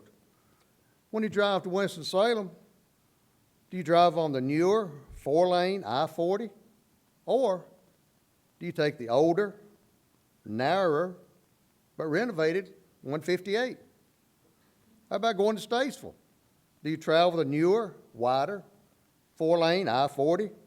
Or do you go on that older, narrower, but improved Highway 64? So we all know that sometimes one class draws students to stay in school. And it's great that the number is down to 58 students. That's way too many. Let's look at the bricklaying class at the Davie High School. I understand last year about 240 students applied for bricklaying. Only about 108 could be accepted. Why? Lack of space. The new high school is going to have a lot more space on that. The opposition to a new high school keeps throwing out numbers on the cost of a new school. Well, where are their numbers on what it's going to cost to renovate that antique down there? Architects came up with about $44 million, and they just quit. We don't know how far along they were on the renovation of that new campus down there. I want to see the plans from these people that are against our current, or against the new high school. I want to see how they're going to widen those halls in building C, D, E, F, and G. Because when I was a student down there a few years back, if somebody walks up on you, steps on the back of your shoe, and you stop to fix your shoe, well then you create a traffic jam, or you got run over, and that's about half as many students as are down there now. Another reason that we need a new high school. Folks, businesses are coming to help out with our tax base. It's time that we build a new high school so our students will not have to go to class in a construction zone for who knows how many months and or years. They certainly deserve better. Thank you. Thank you. Our next speaker is Lynn Wise-Carver, followed by Donna Dunn. My name is Lynn Wise-Carver. My husband, Brian, and I live at 1999 U.S. Highway 601 South in Moxville. And I just wanted to take this opportunity to thank the Board of Education for taking such a bold step in issuing a resolution against the General Assembly's mandate for school boards to offer 4-year contracts to only 25% of its teachers. This nebulous mandate would only serve to divide teachers and impede our ability to work collaboratively in professional learning communities. Thank you, our elected leaders, for deeming this resolution important, especially at a time when it seems that our legislators in Raleigh have turned their backs on all educators. You, however, have supported us, and through this resolution, you are in turn supporting education and the work we do with our children, and I thank you for that. Our next speaker is Donna Dunn, to be followed by Allison Fender. Donna Dunn, 142 Savannah Court, Advance. I've also come today to thank you for the resolution that you've put forth as a very clear message to the state that you support 100% of this county's teachers and not just 25%. It's very important to our morale. We are not in the business of punching out widgets. We are in the business of educating kids, and we appreciate your support. I'm most concerned about our very youngest teachers. I think this gesture of support is something that they can take away with a little bit of hope about whether or not they can build lifelong careers in this profession, and that is very important, so thank you.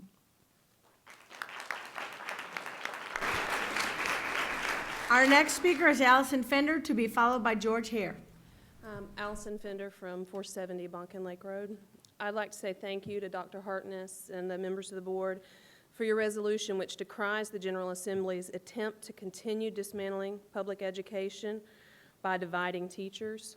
Passing this resolution against four-year contracts for only 25% of our teachers shows your foresight and allows you to join the ranks of over 40 other school systems in this state. Thank you.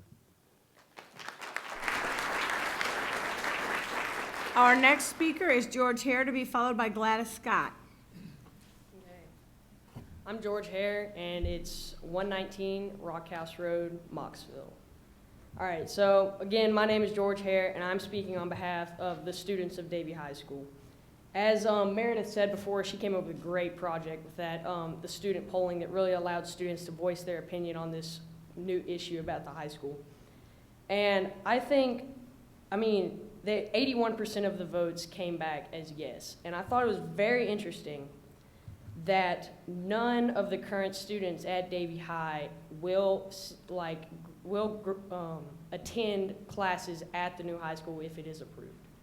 They didn't vote yes because they wanted because they were going to attend classes at the new high school. They voted yes because they want to see progress in our community, and it shows a true love of Davie County that I think it's really great. So I would really encourage everyone out there to just do what is best for the students at Davie High, if nothing else. It's not about anything else but the students when you think about it. Like the school is for the students, and that's what it's all about. So please join us and vote yes for May 6th.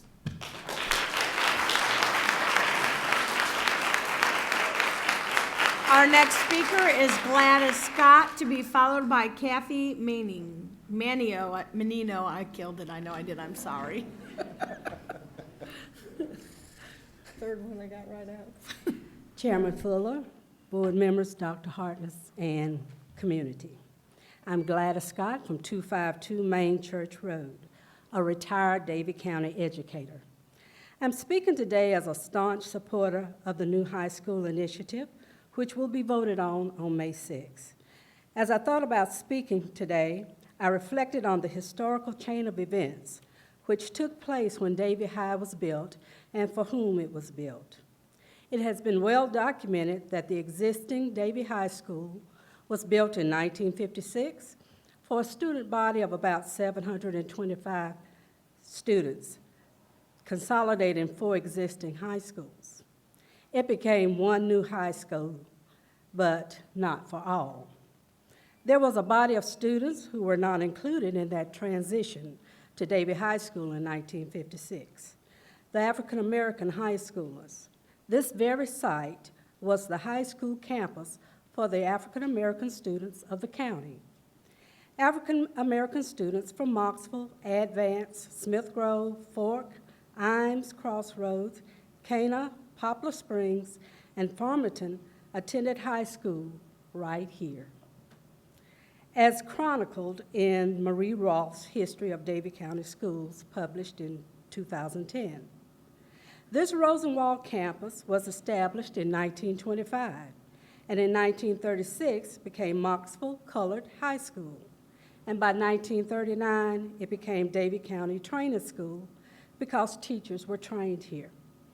In 1966, the name was changed again to Central Davie High. Only after integration in 1964 did the students from this historically black high school enter Davie High. Since that time, all of our high school students have matriculated through Davie High. The campus has been modified, refurbished, added on to accommodate the growing student bodies. Davie High School has served us well, but just like the schools of the 50s and the 50 and 60 years ago, it's time for a change. Now, in 2014, Davie County is more diverse than ever. Class offerings will help prepare students for a variety of careers and occupations. We have an opportunity to truly make history by building a state-of-the-art school for all children here in Davie County. History has recorded the usefulness of those 5 schools that were absorbed into one. They served their time in history well. So has the existing high school. We now need to plan and prepare for the future of our school system. I encourage voters to vote yes on May 6th for the construction of a Davie High School for all. Thank you.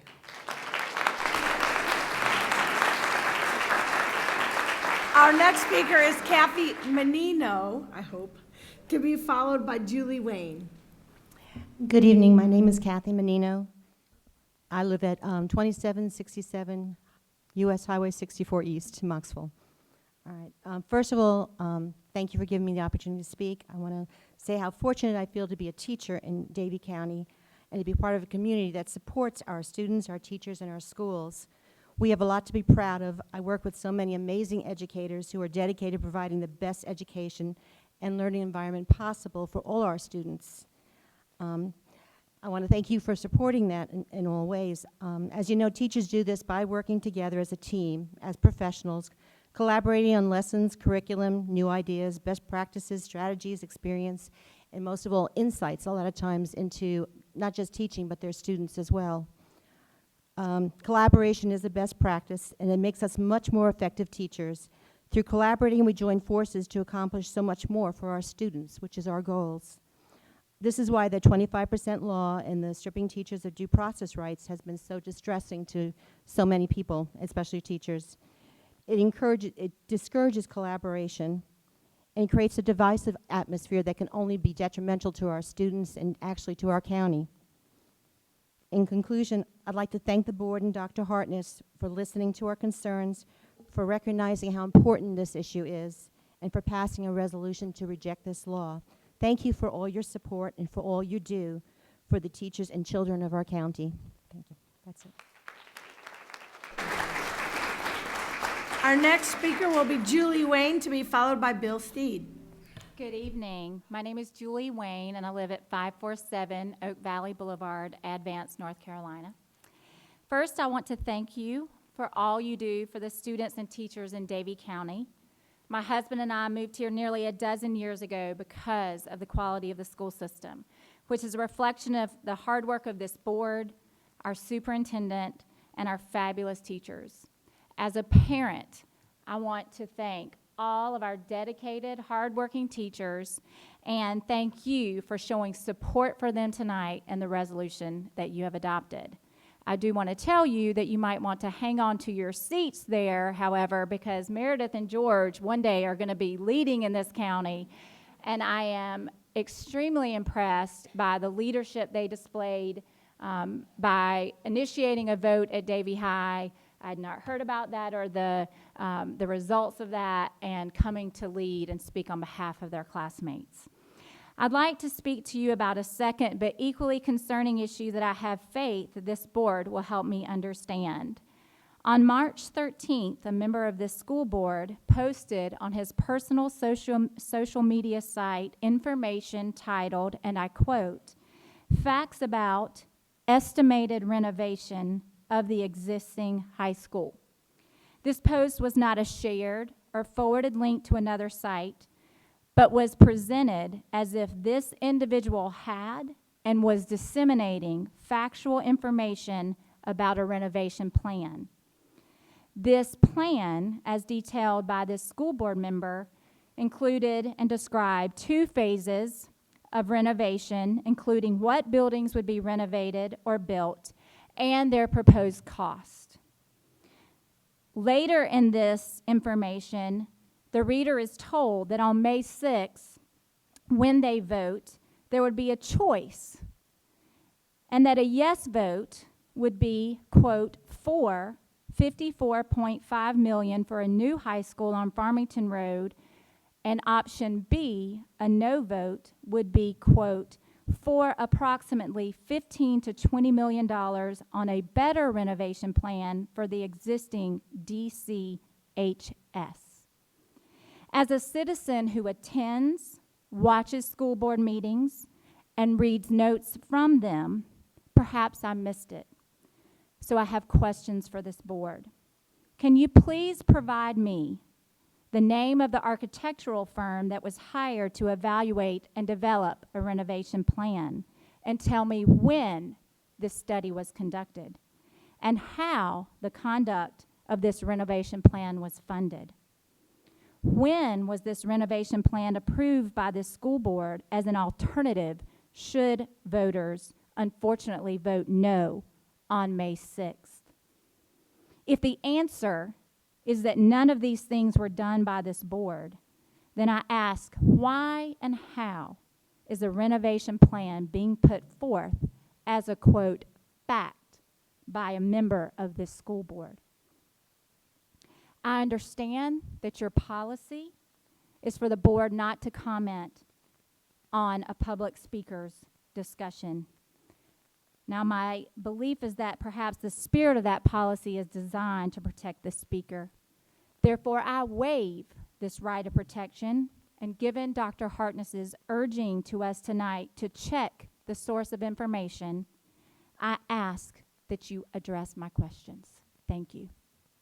That was me, Mrs. Wayne. And I based that, some of those figures off of the, what our staff put together back in 2010 or 11 of building a new building at the high school, renovating the gym, renovating the cafeteria, and the possibility of building a auditorium. That's what I based that on, and we got to figure on building the building based on that. And I stand by those numbers. Well, I would like to encourage you that if you are representing information as facts as a school board member, that you have something to back up your information. And I personally will say that I am frustrated by not only the misinformation that's out there generally in the public, but the one that you're putting on social media, the one in which you raise issues and innuendos about the presence of people in a brochure that's mailed, when you know or should know as a school board member that the people in those images are high school teachers. And you are posting and directing people to information about the Farmington Road site not being appropriate. And in doing that, you know full well that architects and engineers have said that that is among the best studied site or land in Davie County. I'm gonna interject here real quick. To the point, we have not developed a renovation plan, Ms. Wayne. There's no architect has developed a renovation plan. I'll turn it back over to Ms. Wilson. Our next speaker is Mr. Bill Steed, well, actually, Dr. Bill Steed, to be followed by David Kuntz. I don't think I've ever stood on this side of the table from this group. Didn't know till a few minutes before the meeting started that I was going to be pressed into service, but I'm glad to do that.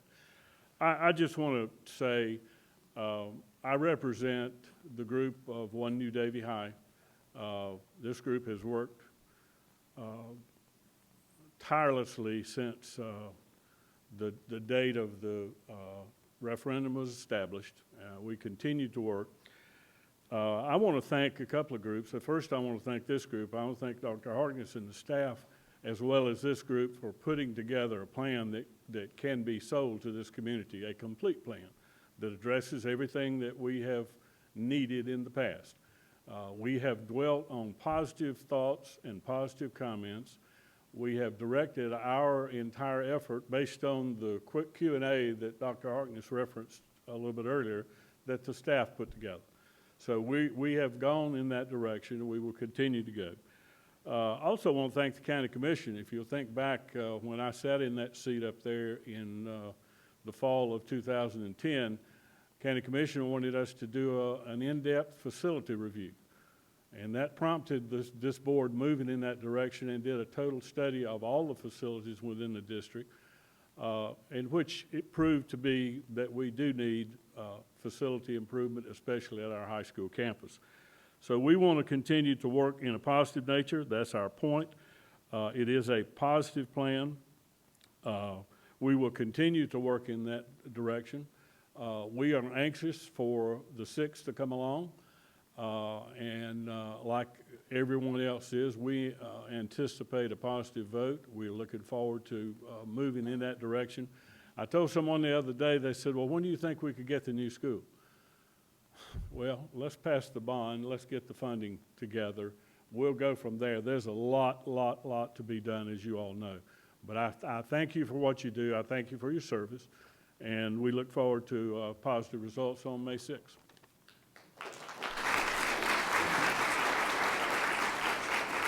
Thank you. Our next speaker is David Kuntz, to be followed by Sarah Wood. Good evening, Chairman, Dr. Harkness, board members. I just want to, first want to say I'm very proud of my two of my cross-country runners tonight, George and Meredith. What an honor it is to coach them. Just showing their leadership tonight. I didn't know they were going to be here tonight. So actually, I knew Meredith was going to be here, but not George. And but just very honored that they, very proud of them. I'm also tonight, as you might know, April 1st is a kind of a special anniversary. Not that it's April Fool's Day, but it's also a day that we like to honor former coach Derek Biter, who's a beloved coach, former coach, cross-country and track coach, and just want to bring that to recognition tonight, which, by the way, I'm in charge of the Extra Mile 5K that's coming up in a couple weeks in his honor for a scholarship that goes to a cross-country and track athlete. But the main reason I'm here tonight is I just want to thank the board for taking a stand for teachers. How refreshing it is to know that we have a school board that backs us, supports us, and understands how important we are. It's pretty obvious tonight with all the recognitions that we've had, how many great teachers we have in this county. And to try to pick 25% is an impossible task. And I appreciate you taking a stand tonight and realizing what great teachers we have. And thank you, appreciate it.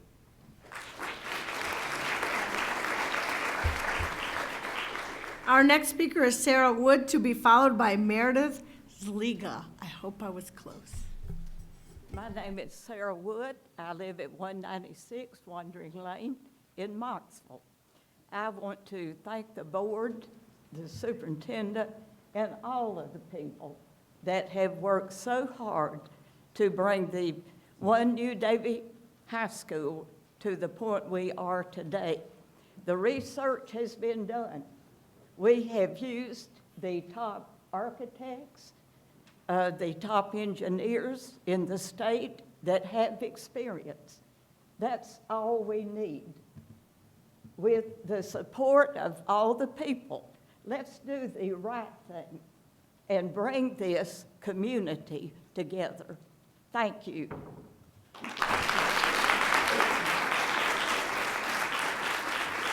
Our next speaker is Melinda Zliga, to be followed by Alice Brown, I hope. I'm sorry if I did a bad job. It's okay. It used to be Willis, and that was so much easier to say. Chairman Fuller, Dr. Harkness, board members, and central office staff, thank you so much for allowing us to speak this evening and for your countless hours of service. I speak on behalf of many teachers at Shady Grove and here in Davie County. We love our students. We love these children as if they were our own. Thank you so much for being the voice of our children, for being our voice, so that we can focus on doing what we love, and that's teaching our children. Thank you. Our next speaker is Alice Brown, to be followed by James Coles. Dr. Hartness, school board members, audience, my name is Alice Brown. I live at 532 East Lake Drive, Moxville. I'm one of Davie County's real people. My husband and I have no children and no grandchildren that will be coming through the schools, and they will not take advantage of the new school, but we plan to vote for it because we want to invest in the future, just like our forefathers invested for us. Gladys has already said that you're on the site of one of the Rosenwald schools. My husband and I both attended Rosenwald schools. So I don't want to be too redundant, but I do want to say that one of the investments that the black parents made was that when Julius Rosenwald spent his personal wealth to build 5,000 schools in the South, the black parents who were the poorest of the poor, who were former slaves and descendants of slaves, they had to contribute to the grant. They had to match the grants that that Julius Rosenwald made to the schools. Concerned white citizens also contributed, and the public school districts had to buy into those projects to build state-of-the-art schools back then in the early 1900s. There's one other member in the audience here, and I walked the halls here, and I won't say how long ago that was. Gladys Scott was not one of those members. She's too young. I'm a lot older than she is. But because our forefathers made an investment in us, my husband and I are willing to make an investment in the future also.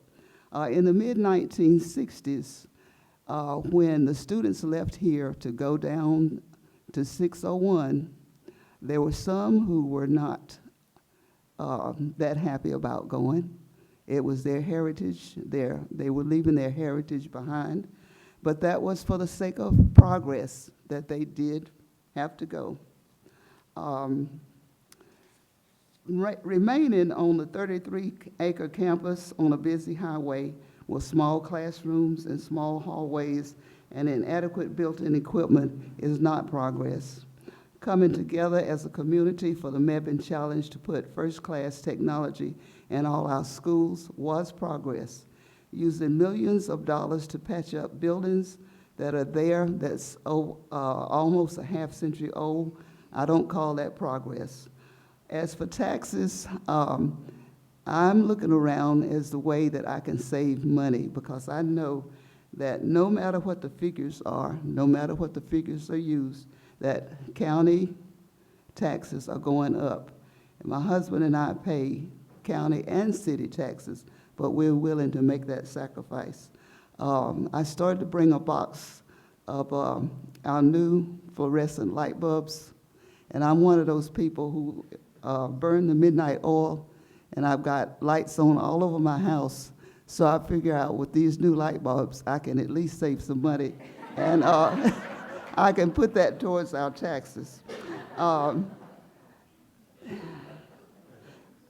Some of us would rather pay what's necessary now for a new high school, because some of us wonder what the current one would look like 50 years from now when it's over 100 years old. Going with the new school design, going with update facilities, going with almost twice the acreage, with better security and traffic flow is a worthwhile investment in my opinion. I walked a mile past 2 schools to get here, and my husband was talking to someone who lived in Smith Grove growing up that walked 6 miles. We're talking about an hour and a half to get to the school where the Brock building is now. And to that person, riding a school bus or driving a car, no matter the distance, is what we call progress. So my goal is to be progressive And my goal is to invest in the future, and I hope you'll join me on May 6th.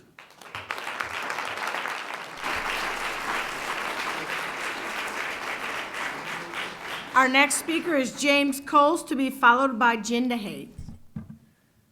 Good evening, and thank you to the board for this opportunity to speak. It's always inspirational to come to the school board meetings and see what's done by the students and the teachers. We all support the teachers in this county. I would like to say that I've only been here 6 years in the county, but I've attended virtually every school board meeting and workshop session in the last 3.5 years. What that means is that I was sitting here when Mr. Balke, Tom Balke, the chief architect for Little Diversified, presented the plan of $5.8 million to get rid of all the mobile units and build a 2-story building, increasing from 28 classrooms to 30. This project did not include an auditorium, which could have been added for another $5 million. In addition, the locker rooms needed repair. That was another $1 million. The cafeteria could have cost another $1.2 million. Now, eventually, you might get to $15 million. That's what this board rejected in August or September of 2012. And the school board member that was characterized falsely for lying is in fact telling the truth on his website. Now, the main issue is to say that I agree with the board that we need to take more control over our school, and that includes the calendar, but it also includes the fact that there's no more money coming down from federal government. The Obama stimulus package is done. That indebtedness we have to live with. The state of Carolina, North Carolina, owes about $2 billion, mostly from unemployment compensation. I'm glad to hear that Medicaid costs are going down, but that's not really very good for really poor people who need Medicaid. I'm also concerned that we have used up our fund balance. And according to last year's fund balance proposal, we were going to spend $823,000 from that. If the fund balance policy remains at 17% of the current expenses budget, that reserve of $1.8 million may need to be changed in a new fund balance policy. This was also rejected by the Board of Education when the teacher assistants were cut. So we need to think about the budget. I believe our superintendent is required to present a budget to the Board of Education by May 1st. The latest news, actually yesterday, from DPI was that our planning allotment was dropping from last year at $64.89 to $64.11. That's 78 fewer students. If the state provides us approximately $5,500 per student, that's a loss of $429,000. That issue is actually a 1-cent tax. $409,000 comes from a 1 cent increase in the sales tax.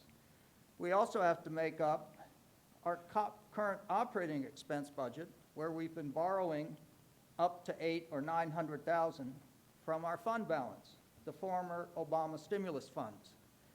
That's another 2 cents and a quarter, 2.25 cents.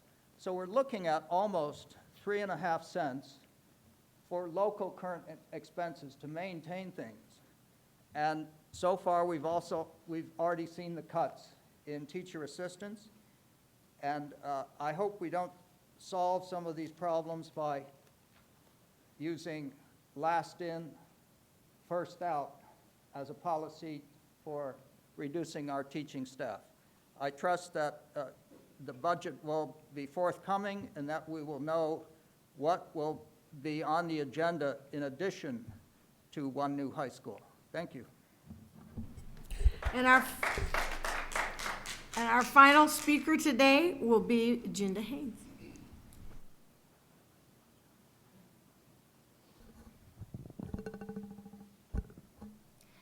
Good evening, Jinda Haynes. You can find me at 1200 Salisbury Road. I'm principal at Davie High School and mother of 2 sons in Davie County Schools. I do live in the edge of Yadkin, but I also own and pay taxes in Davie County. Greetings, Dr. Hartness, board chair, board members, and guests. I began teaching at Davie High School in 1995, and I've dedicated the last 19 years of my life to students and staff in Davie County. In addition to my time at the high school, I've had the privilege of working at William R. Davie, North Davie, and the Early College. Those who know me know my dedication to every position that I have served in this county. And I'm here tonight to express my concern about morale and the erosion of respect for educators at 2 levels. My grandmother taught school for 38 years, and I heard her talk about the rewards of teaching. I saw how she was revered in the community.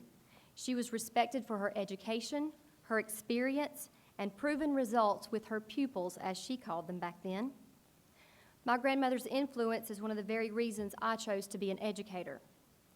Today, the intangible rewards can still be great.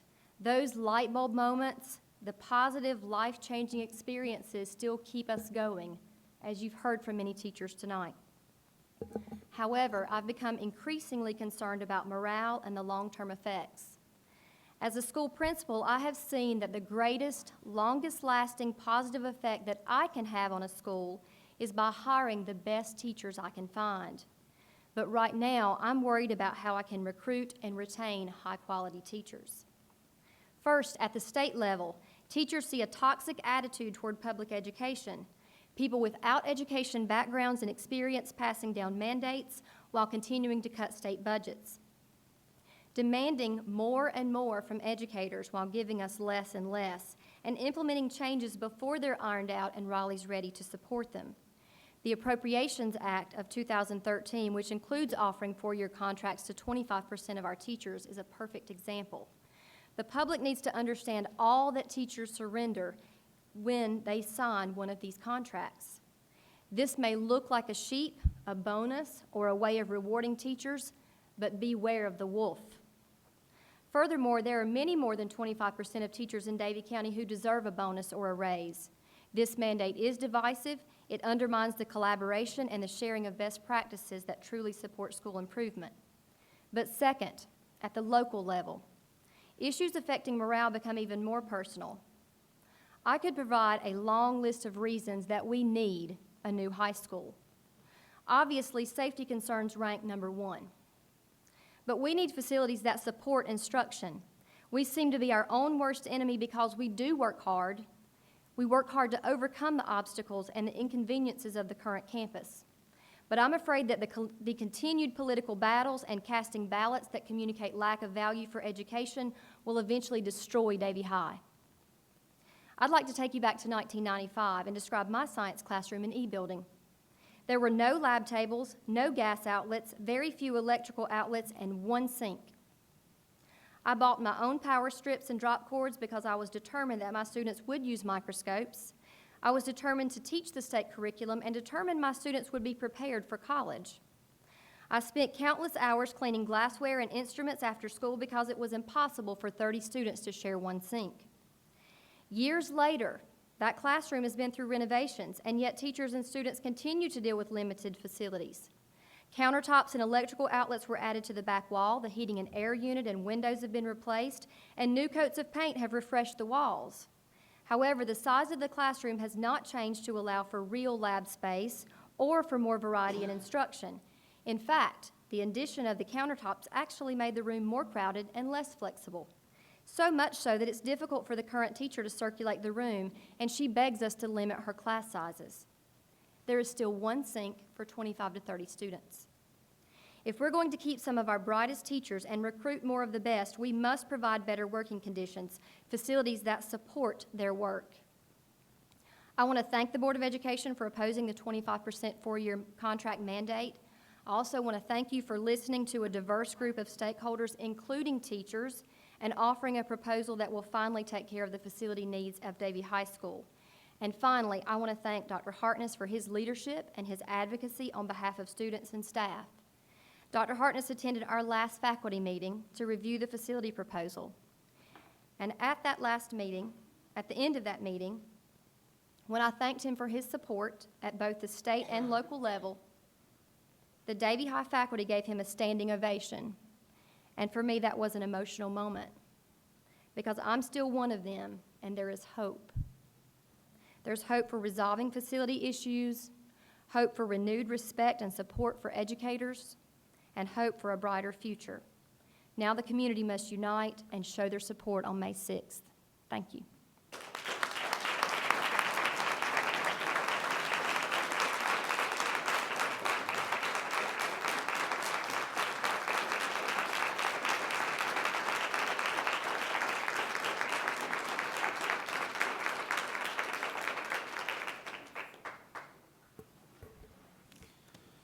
Thank you for all the public comments tonight. We appreciate everyone in attendance. Glad to see everyone. At this time, we're going to move to committee and staff reports. And our first presenter is Donna McNeil with Performance Indicators in CTE.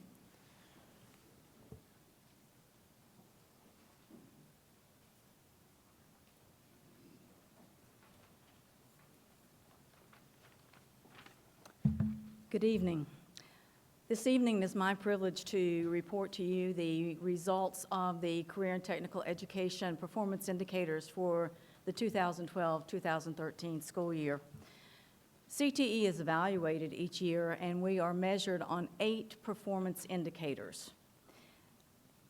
Of those 8 performance indicators, Davie County CTE teachers met and surpassed the state average on 7 of the 8 performance indicators. The 8th indicator, they were within 90% of the target goal. So our CTE staff at Davie High School is doing an outstanding job in meeting the needs of our students and educators. This evening, I would like to highlight 3 of those performance indicators: secondary school completion, the student graduation rate, and our technical data reports.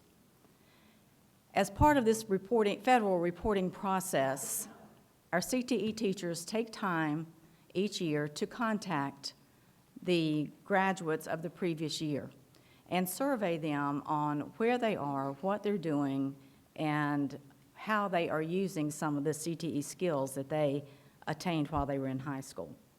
A concentrator, again, is identified as a student who has completed 4 CTE courses, 2 of which must be in a pathway.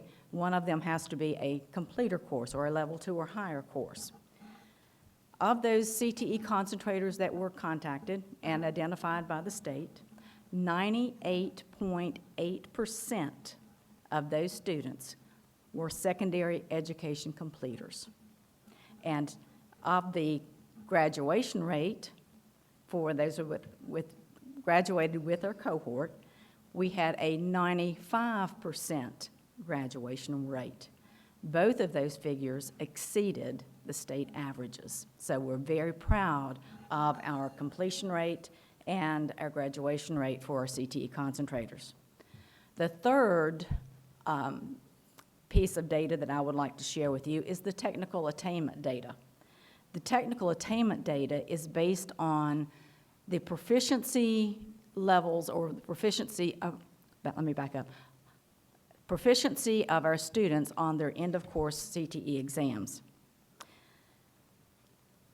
95.5% of the students completing a CTE course were proficient at the end of that course. The state average for technical attainment was 82.6%. So you can see, again, our CTE staff was well above the 82.6% state average. Davie County had the highest technical attainment score out of our affinity group. And an affinity group is those districts or LEAs with similar statistics that we have. And as you can see on the screen, there is the Northwest LEA results. We are part of the Northwest District. And again, we, in technical attainment, I think we were the third highest in that LEA, but the two that were ahead of us were small city schools. So they didn't have nearly the students that we had. Of the 115 LEAs in North Carolina, our CTE teachers ranked number 6 in the state. So I have 4 of them sitting back here tonight, and I would like to again applaud our CTE educators for the outstanding job that they do, applaud our principal, Mrs. Haynes, and her administrative staff for their direction and guidance in our CTE programs. Again, we're very proud of the data as it is reported from the state for CTE this year. Thank you.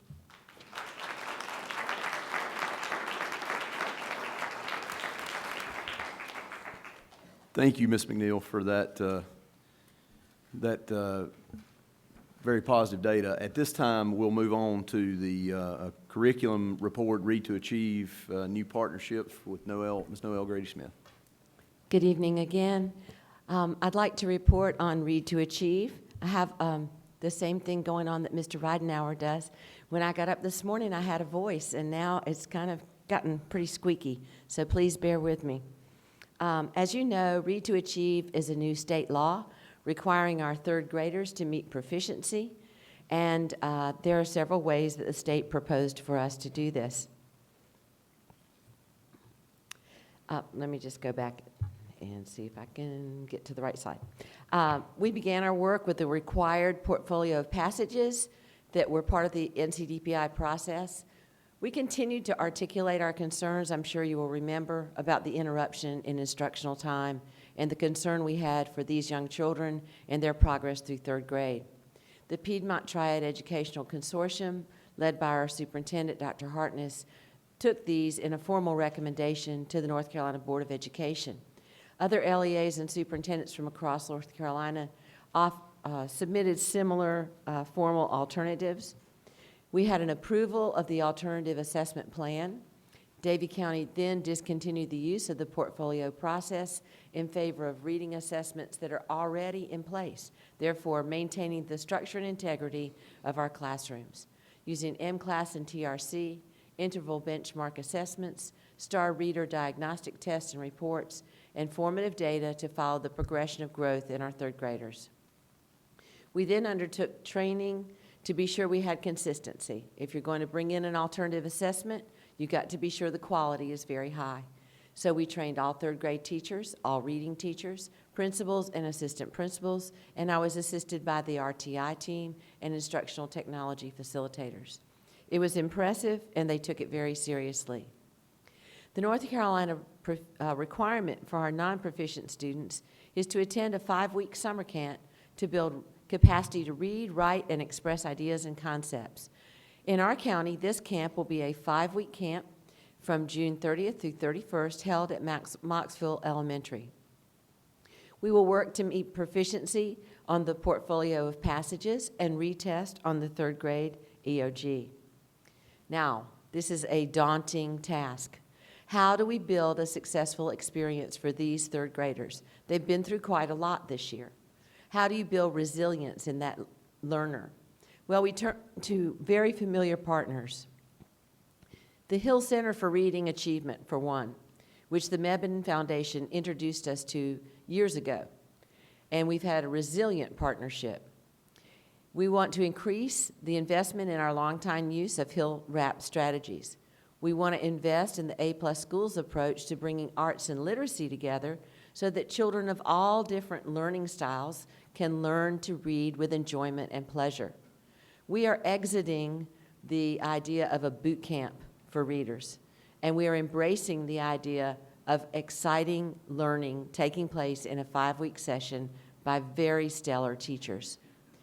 We went to the Mebane Foundation, not really with this request. I had gone with the STEM Pipeline Camp request, and Mr. Coburn and I were engaged in some deep discussions about what was going on with Read to Achieve in the state. This led to a rather unique opportunity, and I'd like to celebrate tonight. The Hill Center grant for additional training for the Read to Achieve summer teachers was funded by the Mebane Foundation for Davie County schools and 2 other counties at a rate of $10,000. The Mebane Foundation grant for 6 trained Hill Center teachers, 1 on-site curriculum coordinator, materials, resources, and field experience received, I am very happy to say, full funding by the Mebane Foundation for $49,983. Funding for the program director, for arts and literacy teachers, and for assessment coaches, literacy materials, arts materials, and transportation costs will be covered by the state allocated funding of $48,000. Ladies and gentlemen, this is a significant partnership. It is going to take us in the right direction with our 3rd graders, and I am very, very proud to make this announcement and excited about what our 3rd graders have in store. Now, with your permission, would I be allowed to speak of a second partnership? It is not listed, but I just spoke with the person, my contact, Mr. Jason Lockington at Ashley Furniture, and I won't have a time to address the board before the Arts Smart Festival. So I'd like to let you know that Ashley Furniture is going to be our sponsor for the annual Arts Smart Festival held this year on May 3rd at the Davie High School campus. Ashley Furniture corporate leaders will be with us to present a check to our educational community to show their support for the arts and for education in Davie County. Ashley Furniture President and CEO Ton Wanick has stated this: "The arts have the power to enhance society with extraordinary grace and incalculable value." We are very honored that Ashley is going to join us in this endeavor. We're excited about a check being presented to us at the event, and we encourage our whole community to come out and join us for a spectacular day at Davie High School, May 3rd from 1 to 5. Come and see the rich talents of your children. Thank you.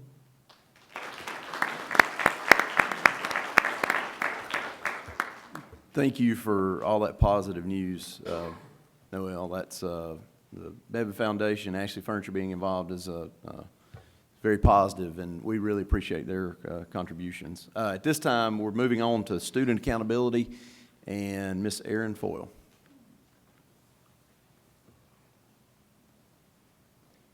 Good evening, board members, community. Tonight I wanted to bring you a very brief accountability update.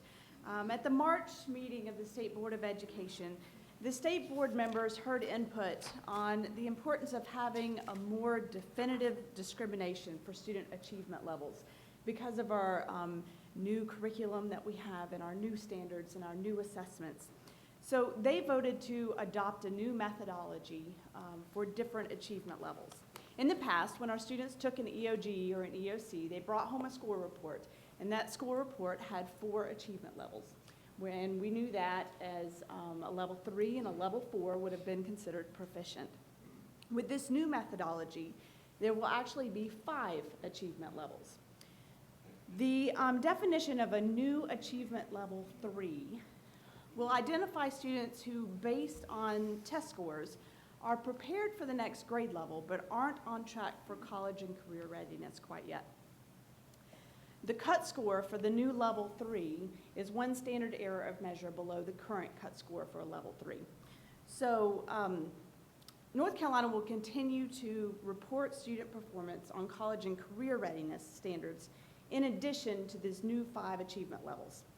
For college and career readiness, we'll be reporting on our annual measurable objectives, which I've talked about before.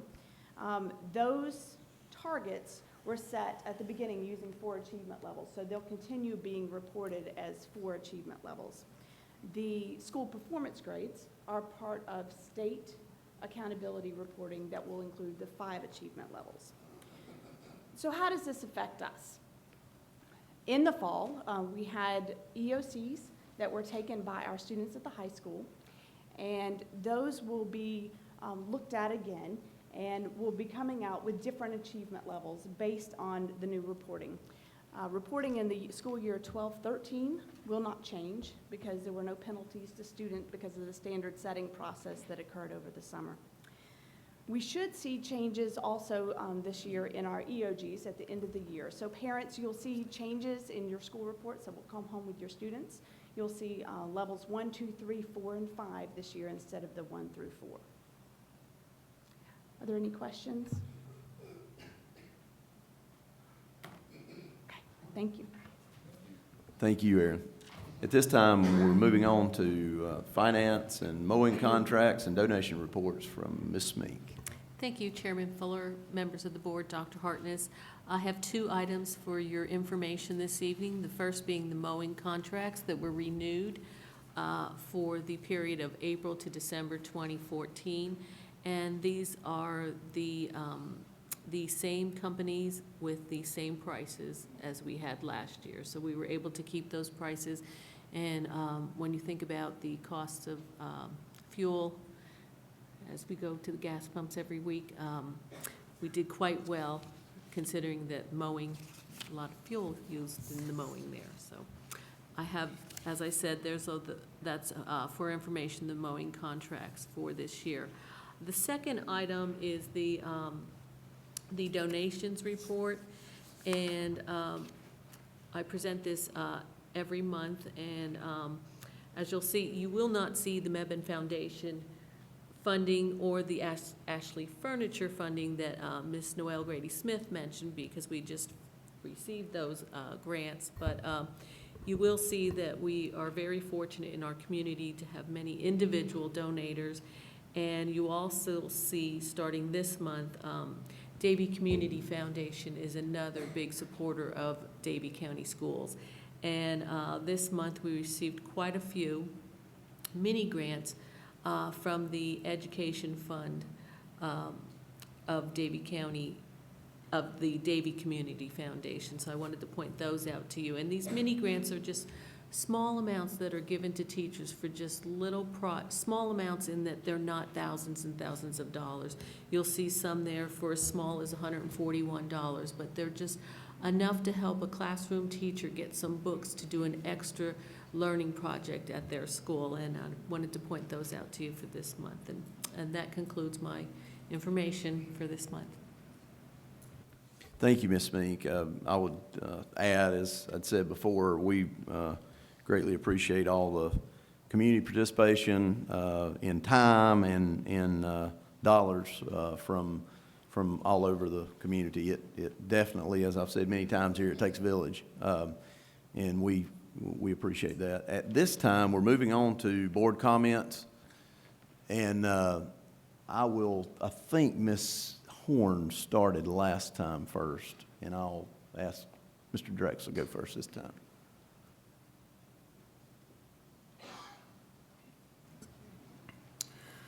I want to thank you all for your interest in our school system, the schools and the teachers.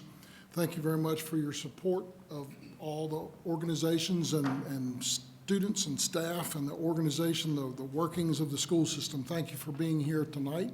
For those of you that spoke, I very much appreciate you doing that. Congratulations to all those who were recognized this evening for their excellence and their contribution to the schools that they worked in and the system in general. I want to go back just a little bit in time. I began some research on my own prior to coming on this board. And several months onto the board, I had done some research up to that point and tried to make a presentation to the other members on the board about some of the little bit of research that I found. I wrote my points of interest out and I shared them by email with the other board members, and soon or very quickly after I did that, I learned that I should not have done, well, it was okay to send them my points of interest, but to ask for any dialogue with that information would have been a violation of, what's the rule? Open meetings laws. So I sent them another email and asked them to put that away and not bother that. It was either in the first August or September meeting that I was on the board that I tried to talk through these points and bring them up for discussion here at the board, and I was stopped by a call for a vote. And so from that point on, I don't believe this board has discussed those points as a group together. My point centered mostly on why I thought it was a poor choice that this board should stop the former board's 5-0 approval of a renovation project at the high school. That if it had been completed, by the way, they would be in it now. And to begin and move forward with the plans for the new high school. My concerns for bad times in the state and local economy existed then, and they still exist now. A little bit of research pointed that to prove that, and as has been reported in local and state newspapers, on radio and TV, has backed that up, and was echoed tonight in the second discussion about the second resolution that we passed tonight. The second resolution was written by Dr. Hartness, and I'm assuming you had the advice of maybe some staff here, but I know that he has worked with the North Carolina School Board Association and heard from and or communicated with the North Carolina Association of County Commissioners. The second resolution was added to our board packets just 4 or 5 days ago, so that was all new to us tonight. And we discussed it tonight. I'm appreciative that it went around and we got questions answered. A lot of the things that I didn't understand about the second resolution, we talked about it, and that took care of that. I fully believe that the students served by the Davie County school system have for a long time been getting a great deal of good that is delivered by the really good staff under low and obviously diminishing financial resources. I believe that the school results in teaching and testing, reduced dropout rate, increased graduation rate, the number and the quality of scholarships that are delivered at the end of the year. All of these indicators and many others are proof of my point that we're getting really, really good results out of the system that we currently have. Yes, absolutely yes, we have work to be done, and we have improvements that need to be made. My bottom line, information for and against a new Davie High School is out there. Opinions for and against the new high school is out there. Voting for or against the high school is going to happen soon. My number one desire, write this down please, no matter what the vote result is, I want this county to come together as a cohesive unit, especially the school system, and no matter what the result of the vote is, let's get back to getting together. Thank you very much. It's nice to be back, and it's nice to see all the people who came this evening. Thank you, Davie High, Early College, and CDA for a wonderful chance to sit down with your parents and listen to them and the students from CDA who shared their stories. That's another section of our school system that a lot of people don't understand, and I'm very pleased that we had that opportunity. The high standards that Davie County has maintained throughout the century is amazing. If you read Mary Ross' book, you can see how things were put together, and that sense of community and high standards stay. I love when I heard hope and stay united, and that is what we are. That's what we're about. Great teachers, great teaching. The dropout numbers, fantastic.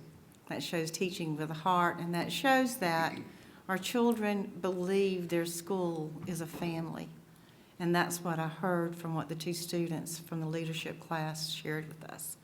They want to keep their family together, and they want their family in a better situation. CTE, thank you. It's number 6, outstanding. Welcome back, Mebane Foundation and Ashley Furniture. What a great partnership.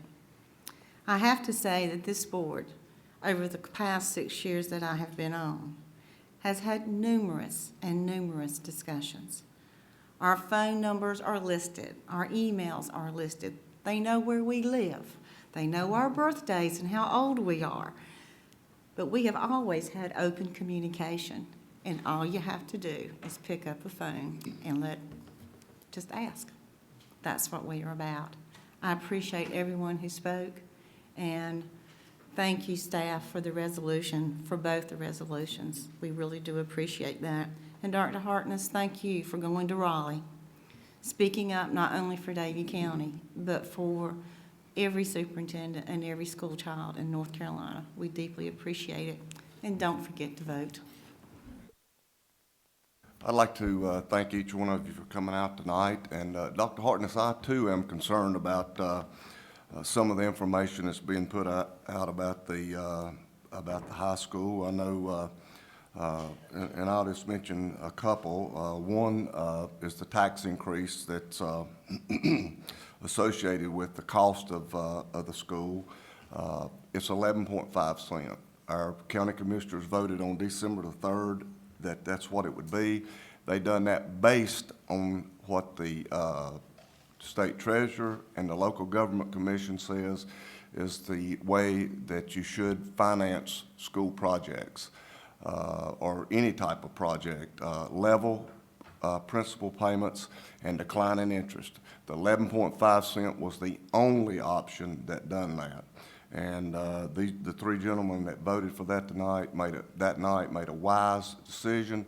And again, I'm concerned about the fact is that we continue to say that the tax increase is less than that. I'm also concerned about the fact is that we talk about our operations.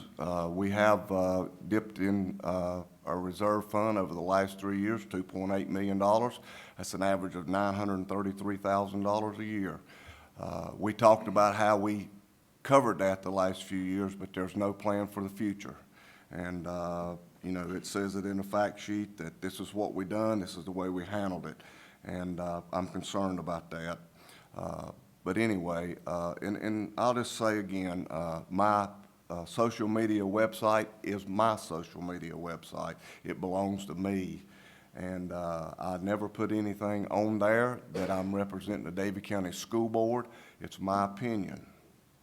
And some of it's my opinion, some of it's fact. And I usually try to distinguish which is which. But again, I appreciate each one of you that spoke tonight. As I've said time and time again, public comment to this board is probably the most important thing that we have we have each month, and to listen to what the folks say. It is very important. Again, I appreciate it. Each one of you coming out, and as Ms. Owens said and Paul said, be sure to vote May the 6th and be informed. Thank you. Well, I have so many things here I've had to kind of cut back some because otherwise I'd be talking for a long time. There were so many wonderful recognitions tonight, and it was a great time to be here. And I think what makes this county so unique is that there's probably not too many school board meetings that people can go to where you actually know or know someone or are related to the person that's standing up there being recognized. But that's what's really exciting about living in this county. It makes it, we're so close-knit because we really actually do celebrate these people and we do know them. Deborah Smink, I was fortunate enough to be on the board when we hired you 9 years ago, and you've been a tremendous asset to our system, and I congratulate you and thank you for everything that you do for us. It is very humbling to sit here to see teachers come and say thank you, because really it is us thanking you for all that you do. And sometimes it's kind of hard, you wear two hats as a school board member, and I'm a parent with 4 children that came through this school system. And I look out and I see teachers that made such a difference in the lives of my own children. Tonight, there were four people mentioned. Well, they weren't really mentioned, but they were acknowledged, and those were coaches. And the impact that they have on the students in this county. Coach Holman, who is here tonight, Coach Wall, Coach Biter, who is sadly not with us, and Coach Whitlock. Every one of them touched the lives of children, as well certainly as all of you teachers, but for me personally as a parent, I'm going to say this to Coach Holman because he worked very hard with my son, who was at Davie High School. My son is now, He was a coach, he was a PE teacher, he's an assistant principal at a high school, and he's getting married on a Saturday. So that's just amazing. Again, I thank you to all the people who get up here and speak. That's a hard thing to do, and I appreciate every one of you. One last thing, I would like to encourage you to attend the public forums that are getting ready to come out in our county, because we have candidates running, and it's important that you go and hear what they have to say. You know, go be willing to listen and go with an open mind and learn what these people believe. I've been a candidate, as has everyone sitting up here, and when you go and it's kind of your own family and your own, you know, you're kind of preaching to the choir, sometimes that's not really encouraging. So go and hear them and before you make that decision, and then go vote on May the 6th. Thank you so much. Like everyone else, I want to thank everybody for coming, especially those that choose to be here. Not really sure why you're here, except just for a passion and that you care. And so I appreciate that, and I appreciate the teachers. We can go on and on about that. We're so blessed to have so many great teachers here. Thank you to the partnerships that we find out in the community. I mean, that is, I think we just scratched the surface with that, and it's all about coming together and just working through the details together, not figuring it out before you even begin, but just commit to that end result and know that good people get together. We're gonna figure it out.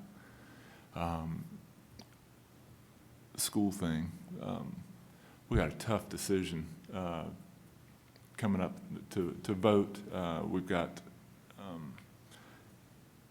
get my thoughts together. What I wanted to say was May 7th, whenever we wake up that morning, hopefully the vote has gone in the way that I believe it should. That's not going to solve all the challenges that we've got. We've got a lot of others. But what we can't do is let those other challenges, those other decisions that we need to make, we can't make it force us to not deal with the main one. We'll get the main one taken care of, and then we'll move on to the other ones. How are we going to do it? I'm not 100% sure, but we're going to figure it out. Hopefully I'm making sense, but just get out and vote, please. And don't assume that your friends, that people around you, don't assume that they're going to get out and vote. Ask them to get out and vote. So thank you.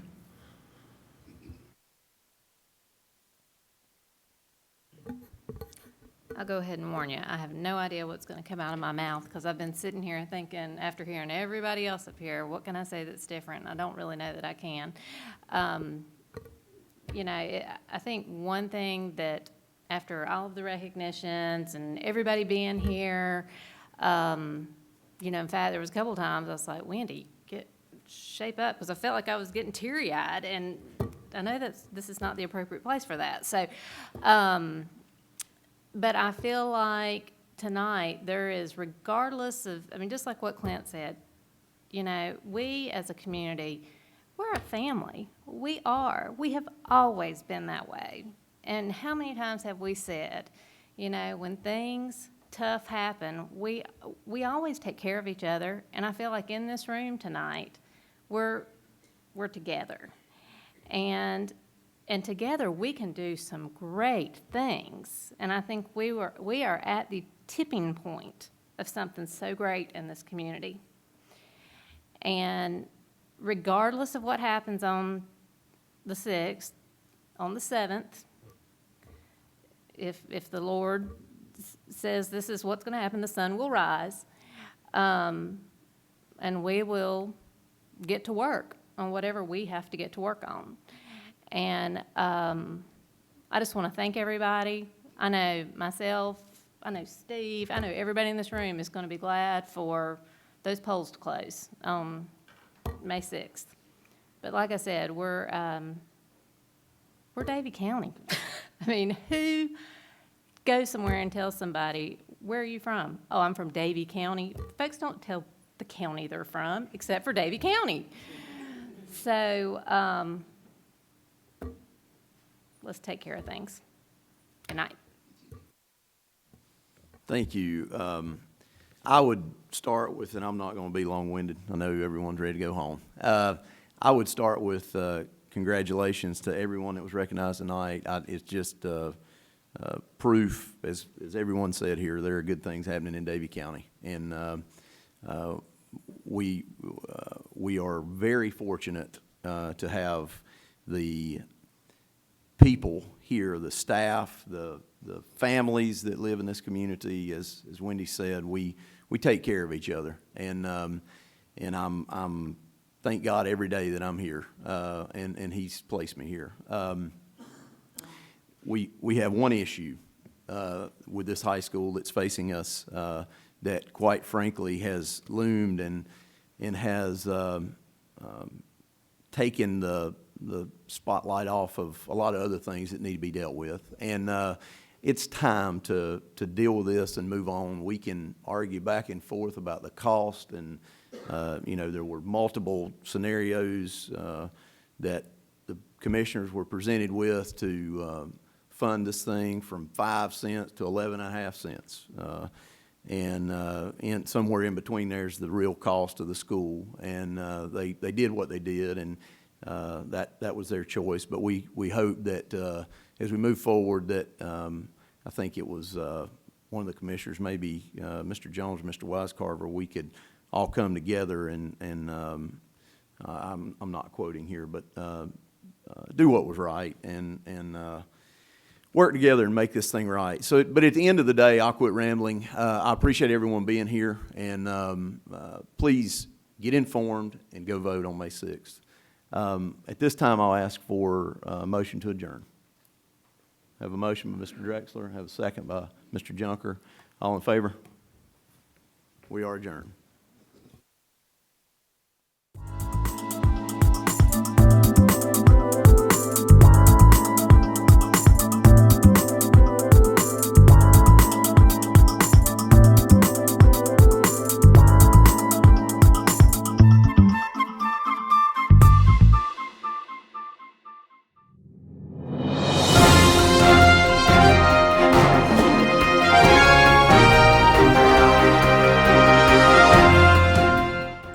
Hello, this is Darren Hartness, Superintendent of Davie County Schools, and I will be your host as we explain the facts related to the plans for one new high school to benefit all students in Davie County. In 1956, the citizens of Davie County invested in one new high school after consolidating 4 high schools across the community. This new school was built for 725 students and was planned to expand to up to 1,000 students. The school was placed on Highway 601, which was then near the population center of Davie County. The original construction did not include a cafeteria, gymnasium, or auditorium, but since that time a gym and cafeteria have been added. Today we have almost 1,800 students and 29 mobile classrooms on the campus. In the same year the school was built, a new hospital was constructed in Davie County. Davie County High School has served this community well for almost 60 years. Over the past decade, our community has been provided several solutions for addressing overcrowding and the aging high school facility. Voters have twice rejected proposals for a second high school or 2 high schools in Davie County. In 2012, the Board of Education hired a team of architects and engineers to conduct a facilities assessment of all school campuses in our community, and Davie County High School was identified as the highest priority. Architects and engineers considered all options as they examined the needs on the current campus. They first considered renovating the current campus, but when cost estimates exceeded $44 million, they just found that option was no longer cost-effective. Architects with the Department of Public Instruction have also advised the Board of Education that continuing renovations at Davie High School is no longer cost-effective, and that they should stop any renovations unless they plan to do nothing for the next 10 years. The current campus is only 33 acres. Architects advise we need at least 60 acres for a high school. When architects determined that continuing renovations was not a cost-effective long-term solution to our issue, They began working with our staff, students, parents, and citizens to develop a long-term solution, and now we want to share that solution with you. Here you will see the front entrance to the new Davie County High School. Now let's step inside and take a look at the floor plan. In the middle of your screen you will see the academic tower, which is the first floor, including classrooms, career and technical education labs, science labs, and exceptional children's classrooms. To the left of your screen in the pink area is the Administrative and Counseling Center. Also, this is the main entrance of the school once the school day begins, which is a tremendous safety feature of this plan. Only one entrance after the school day begins. Of course, all the other exits will be open in case there were some type of emergency. To the right of the administrative area is a 750-seat auditorium, which is surrounded by classrooms for band, art, music, and theater. Just above the auditorium on your screen is 2 areas of seating for the cafeteria, which will seat 660 students at one time, allowing us to have 3 lunch periods rather than 5 that we do today. This plan also features a gymnasium that will seat 2,000 spectators, as well as an auxiliary gym, a wrestling room, and locker rooms just beside the gymnasium. The gym on our current campus only seats 1,240.